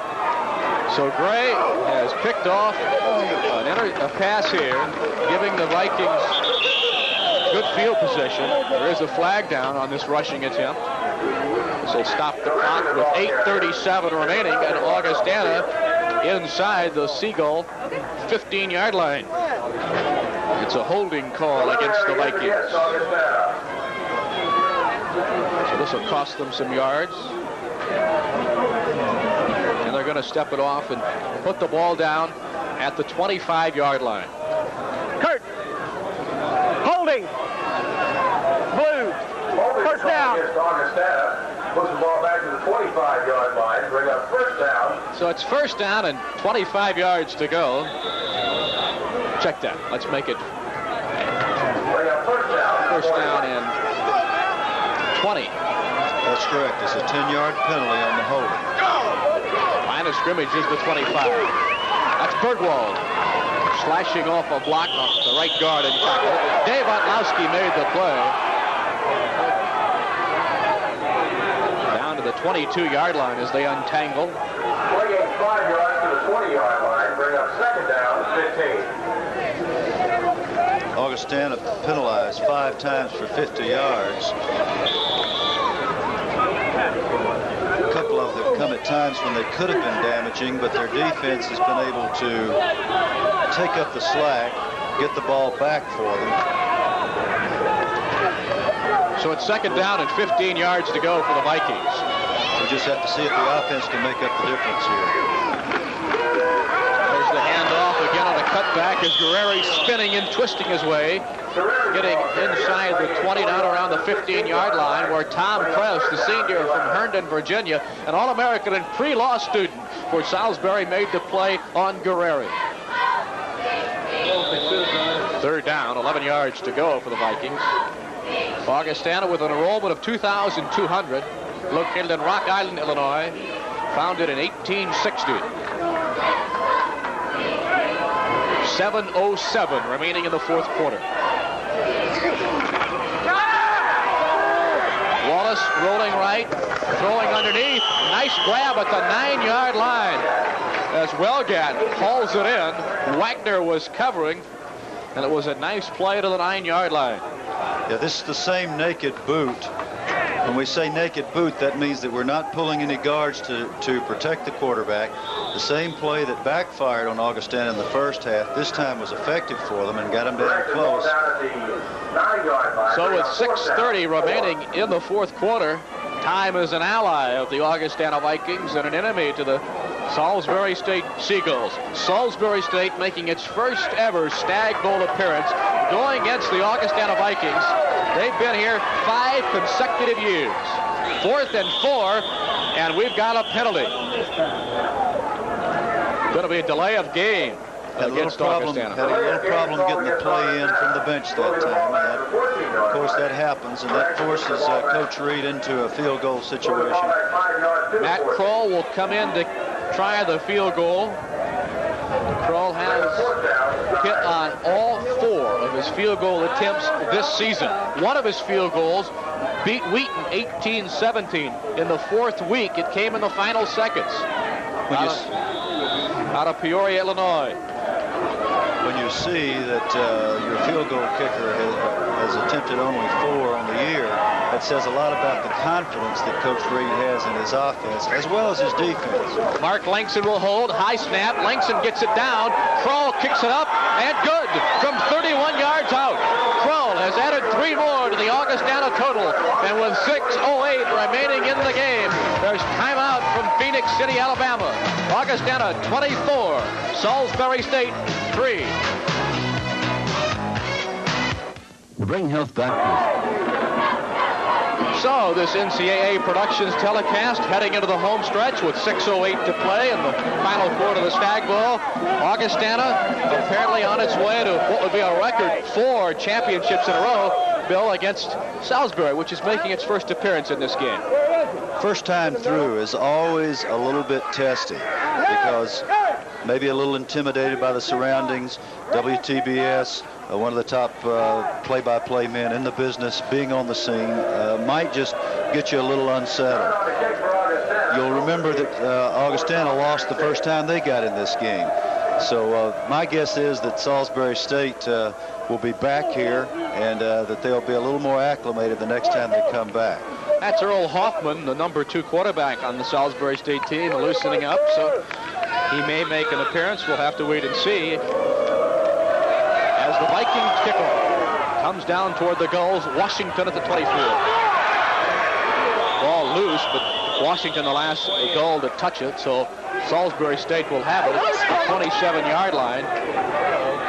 Kevin White is coming back into the game as the quarterback for Salisbury State. White's a junior from Salisbury, Maryland, so he'll be back next year. Mike Copel will be back next year. So will Steve Robb, so will Donald Washington, and also most of the offensive line. So Salisbury State figures to have an outstanding program again in '87. You bet. They'll lose their outstanding center, Charles Christian, but everybody else will be back. So the Gulls have the ball, 1st and 10. Their own 28. White over the middle, threw it away, picked off again, Gray, second today to the 32-yard line, and Augustana gets the ball back following another turnover.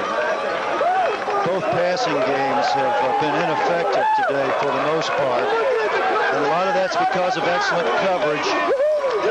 This time it looks like the receiver, Copa, got bumped, and that play makes the quarterback look awfully bad, but there was supposed to be a receiver there, and I think he got knocked off his route, which is just good defense. So now Augustana has the ball at the Seagull 32-yard line. 1st and 10. Wallace pitching it back to Price, coming to the near side of the field, and there's a flag on the play at around the 26-yard line. Wagner and Bogger, they're on the play covering for Salisbury. It looked like a face mask. Yep, that's the signal. You saw McCormick reach out. He got a piece of the face mask, and as soon as he realized what he was doing, he let go, which is admirable because he could have caused a serious injury. Sometimes you get a hold of things that you don't mean to. The officials from the Gulf South Conference.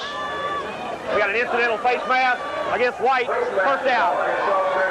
You'll notice the official call incidental face mask, which means there was no malicious intent, and so it's only a 5-yard penalty.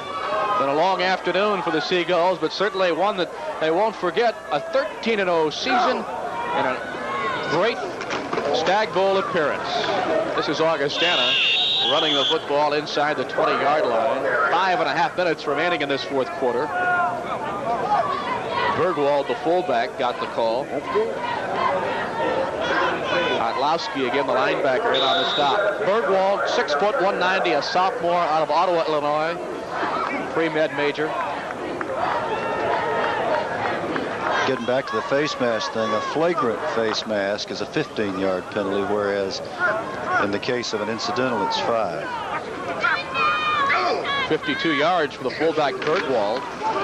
This is the wingback Frakes to around the 10-yard line.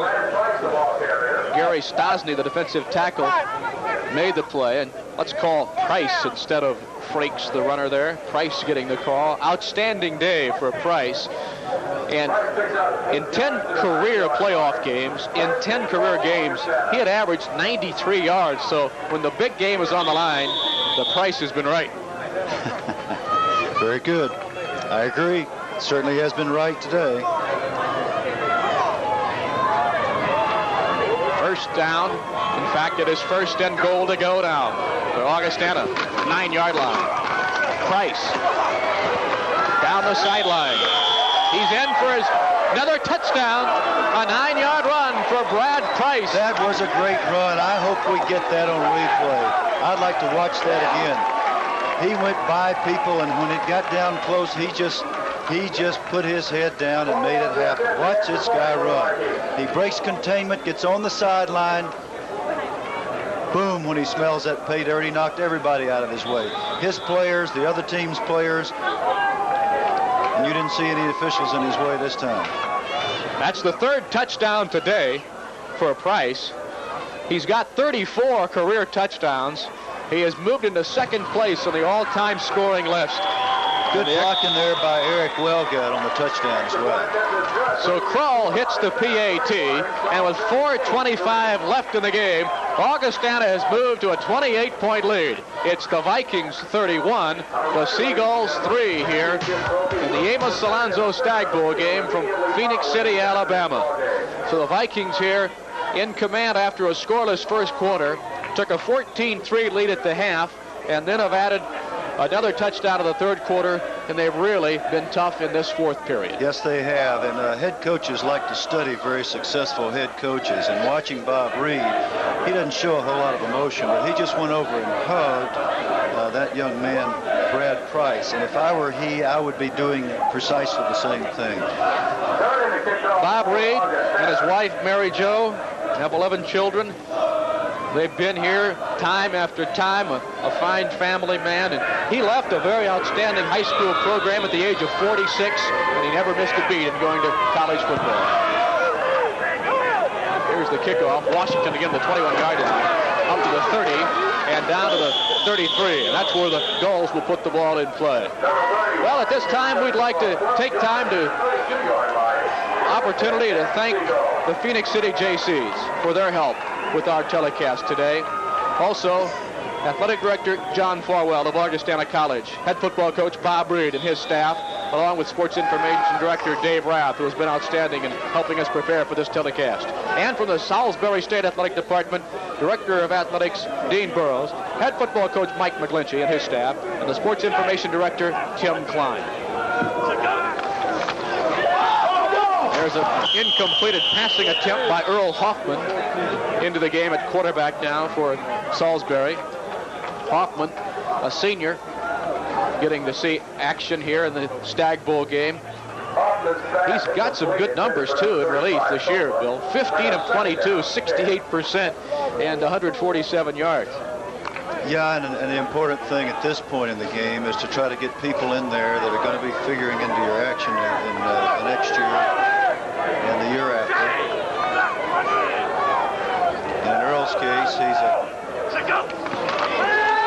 Hoffman back to pass, throwing the ball deep, and Gray has picked off his third interception of the day, running the ball to the 50-yard line. Boy, Gray is playing center field a la Willie Mays back there.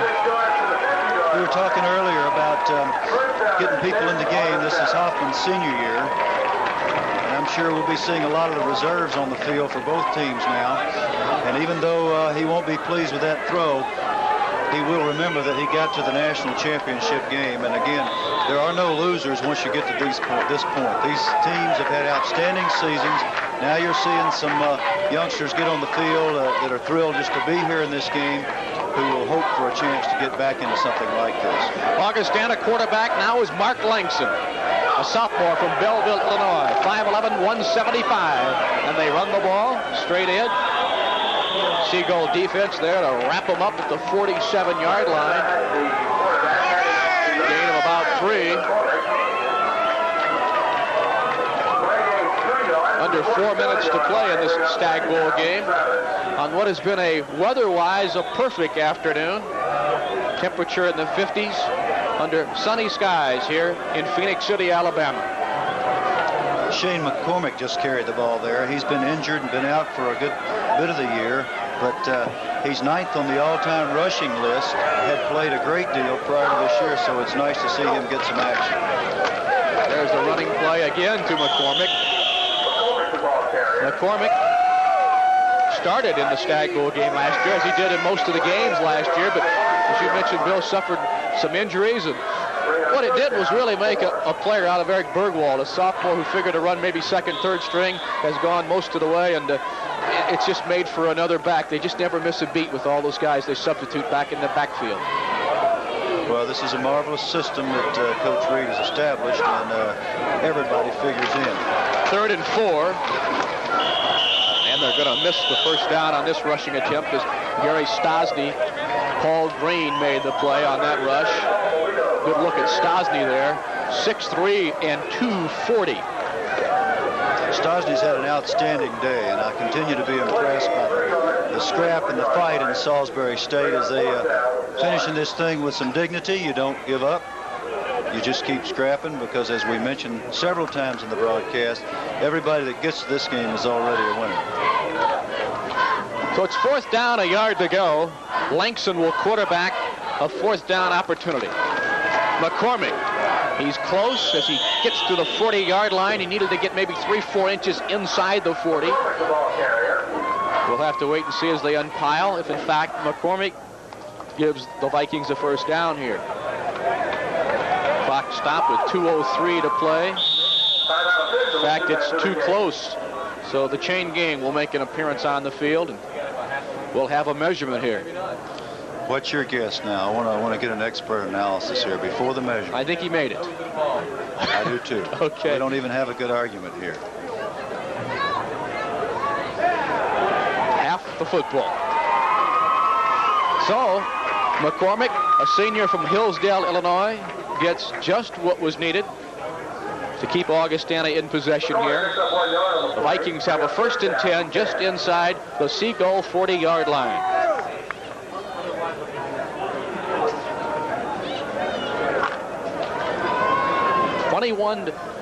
Check that, make it 31-3 is our score. Augustana. Man in motion is Guerreri, getting the ball off the left side, stood up at around the 36-yard line. Marty Higgins, the middle guard out of Edgewood, Maryland, a 210-pound senior, made the stop. Down to a minute and a half to go in the game. Bill, I've enjoyed this opportunity to work with you on this telecast here today. Well, I sure have enjoyed working with you also, Mick, and you're a real professional, and that's good for my first time to do this sort of thing on television. It's been a thrill just to be included in this whole process. 1 minute to play in the 86 Stagg Bowl game as Augustana continues to pound straight ahead into the Seagull defense. McCormick again running down to the 34-yard line. Augustana will extend their unbeaten string to 50 games. And Salisbury State can return home to Maryland knowing they had an outstanding season, 13 consecutive victories. It's been a great season for the Seagulls, and for Bob Reed, well, words hardly describe the success that program has had in his 8-year tenure. 3rd down and 4. Langston will hand the ball off to Vince Hellum, a freshman fullback out of Crystal Lake, Illinois. Gets it down to around the 30-yard line. They're celebrating in Rock Island, Illinois, and here on the Augustana sideline. That'll be the final play of the game. We got somebody to... We'll have some post-game comments, Bill, in just a moment, as the Augustana Vikings have won another Stagg Bowl. 4 NCAA Division III championships in a row, and there's a smile from that man, Bob Reed. A man of little emotion was able to crack a smile there, and Mike McClinchey can also be proud of his team. Augustana with a 31-3 win over the Salisbury State Seagulls. Here's something at the middle of the field that I'd like to see more people do, as the players, hockey fashion, shake hands, each player shaking hands with each of the other players on the other side. I'd really like to see that instituted in all of college football. What we're trying to teach in this business is exactly what these two programs stand for, where people care about each other. And once you get in that huddle and begin to work and sweat and bleed together, you find out that a lot of the differences that we tend to erect to keep each other apart fall apart. It doesn't matter whether you're black or white, or whether you're from the north or south, or liberal or conservative. You learn to love each other, and that's how you win. And that's what winning is all about, is being the best you can be. And both these outstanding programs have exemplified that throughout the season, and it's been a privilege to be here and get to meet them and to watch them perform today. Yeah, good. Look forward to seeing you. Thanks. Keep going. Dave, you got to get here. Mike McGlinchey and Bob Reed exchanging pleasantries after a hard-fought football game won by Reed's Augustana Vikings. They win the Stagg Bowl. The final score, Augustana 31, Salisbury State 3. We'll be back for a wrap-up right after this. Augustana College, synonymous with excellence and achievement in education and in athletics. More than 2,000 young men and women from 32 states and 21 countries study at Augustana. 3/4 of them come from the top quarter of their high school classes. And as seniors, 95% of them go directly into graduate school or careers following graduation. Superior students appreciate superior faculty. At Augustana, more than 87% hold the highest degrees in their fields. Achievement in the classroom is matched by achievement in athletics. 9 out of 10 Augustana students participate in either varsity or intramural sports. Both men and women participate in NC2A Division III competition. Within the College Conference of Illinois and Wisconsin, Augustana has won more championships representing all sports than any other college in the league. Augustana's football team competing today has completed a record of 49 consecutive games without a loss. An achievement gained without a single athletic scholarship. In athletics, in education, Augustana means excellence.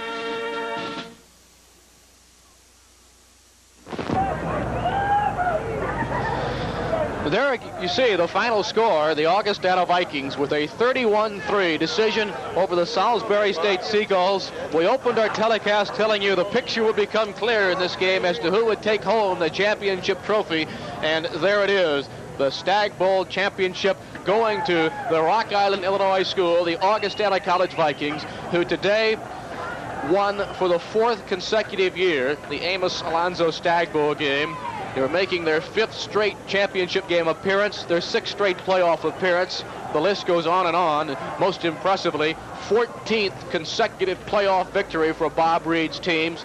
And it was quite a game here, to say the least, in Garrett Stadium in Phoenix City, Alabama. A scoreless first quarter, but the Vikings came out with a couple of touchdowns in the second quarter, held Salisbury State to only a field goal, so it was 14-3 at the half. Then in the third quarter, Augustana would score again on Brad Price touchdown to go up 21-3, and would add yet another Price touchdown, a field goal to go to 31-3. The Viking defense, which has led the nation in scoring defense all year, allowing just 6 points per game, today held Salisbury to 3 without a touchdown. 31-3, our final score. Now Bill Curry is down on the field with the winning coach, Bob Reed. All right, we're here with Bob Reed, and Bob, frankly, being a football coach and having been a player for more years than I'd care to admit, it's intimidating, the record that you've achieved, and I know you're going to say that you didn't do it by yourself. Nevertheless, here you are with 4 straight, having been in this game 5 straight times. Let's talk a little bit about your kids and how you do it. It's just absolutely awesome. Well, you're right, Bill. You know, I haven't played it down yet. I mean, they won't let me play, and thank God I can't. I'm too old and too crippled up, I guess. But no, it's amazing the attitude of our young people. They play with such great intensity, and they just love the game. And I think, and I've said so many times, I think it's because we keep it a game. I mean, I'm like everybody else. I try to figure it out too, but I'm afraid I might figure it out and mess it up. You know, if I get too smart and start coaching, I'll mess things up. Are we hearing them actually singing behind us? Is that your people that are doing all that singing? Does that go on a lot? No, not really. I think that's the other one. No, we're not that much. I don't know. It's our people have great time together. They think a lot of each other, and they socially have good times together. And being a small college like we are, I think they get to identify with each other, and our whole system depends on each other. We really have a dependent system. If you don't do your job, why I can't do mine, and I think it's paid off in dividends anyway. It's our way. It's the only way I know, and that's why we do it that way. All right, now this will be an unusual question, I think, and I'm not a broadcaster. Maybe that's the reason I would ask it. I know you have a religious affiliation. Do you think that has an impact on your ability to be close? I noticed after practice yesterday that you led the team in prayer. Does that have an impact on what you do? Well, it's just something that I believe in. The player can walk off if he wants. I mean, Christ and the Lord's very special to me and my family and things like that. And I think there's a responsibility as a teacher to show them that. If it's their choice to walk off, they're not. Most of them all stay and things like that. But I think it does because, you know, that's the way you have to learn in this world to get along with people regardless. And athletics is a good place to learn that. Sacrifice for your team. And you and I both know that they are a direct reflection of what you are and what you believe. And I think this whole thing is a credit to you and what you believe and what you stand for. Now let's talk about a great individual performance, Brad Price. People keep saying he's a little guy, but he's not a little guy. He just doesn't happen to be tall. Well, he's 160 and 5'6", but, you know, if you weigh his heart, it's about 240, and that's all we weigh. Brad's a tremendous young athlete, football player. He just, like you say, he plays, he's a miniature Walter Payton up in Illinois way in our thinking, and he's had a great career at Augustana College, and we're very proud of him and all of them. Okay, well, I can't tell you what a great thing it's been for me personally as a coach to be involved with your team and also the Salisbury State team. This is their first time here, and I'm sure they'll be back. And we just appreciate you and what you are and what you stand for, Bob. And thank you for bringing your team down here yet another time and doing such a great job. Well, thanks, Bill. This is, we love to play here, and we hope it continues. Well, I'm sure you do, and I'm sure you will be back. And we'll pitch it back upstairs to Mick now. All right, thanks, Bill, and also thanks to Bob Reed, and congratulations to Bob Reed, the 54-year-old head coach of the Augustana Vikings. His record now is 81 wins, 8 losses, 1 tie, 90.4%, the highest ever in NCAA level, and that accompanies all levels of football, all the great coaches. Bob Reed has put his name on that lofty goal, and it is an outstanding achievement for the Augustana Vikings, who win this game by the score of 31-3. You're getting a look at some of the faces of the participants. Happy ones they are for the Vikings, and well, they should be proud. The Salisbury State Seagulls also have reason to be proud. They went through a great season undefeated. It is no shame at all to lose in the championship game of Division III here in the Stagg Bowl game. The executive producer of this NCAA Productions telecast has been Jim Marcioni. Production manager, Gina McNeil. Today's game has been produced and directed by Daryl Ewald. Production facilities provided by Shooting Star. Augustana, a 31-3 winner here this afternoon to win the Amos Alonzo Stagg Bowl game at Garrett Stadium in Phoenix City, Alabama. It was a scoreless first quarter, but in the second quarter, the Vikings took command, had a 14-3 lead at halftime, and then extended that lead on out. And with Mike Gray getting 3 interceptions to spearhead the defense, and Brad Price running for 169 yards and scoring 3 touchdowns on offense, the Vikings had the 31-3 victory. Now for Bill Curry, this is Mick Hubert wishing you a very pleasant good afternoon.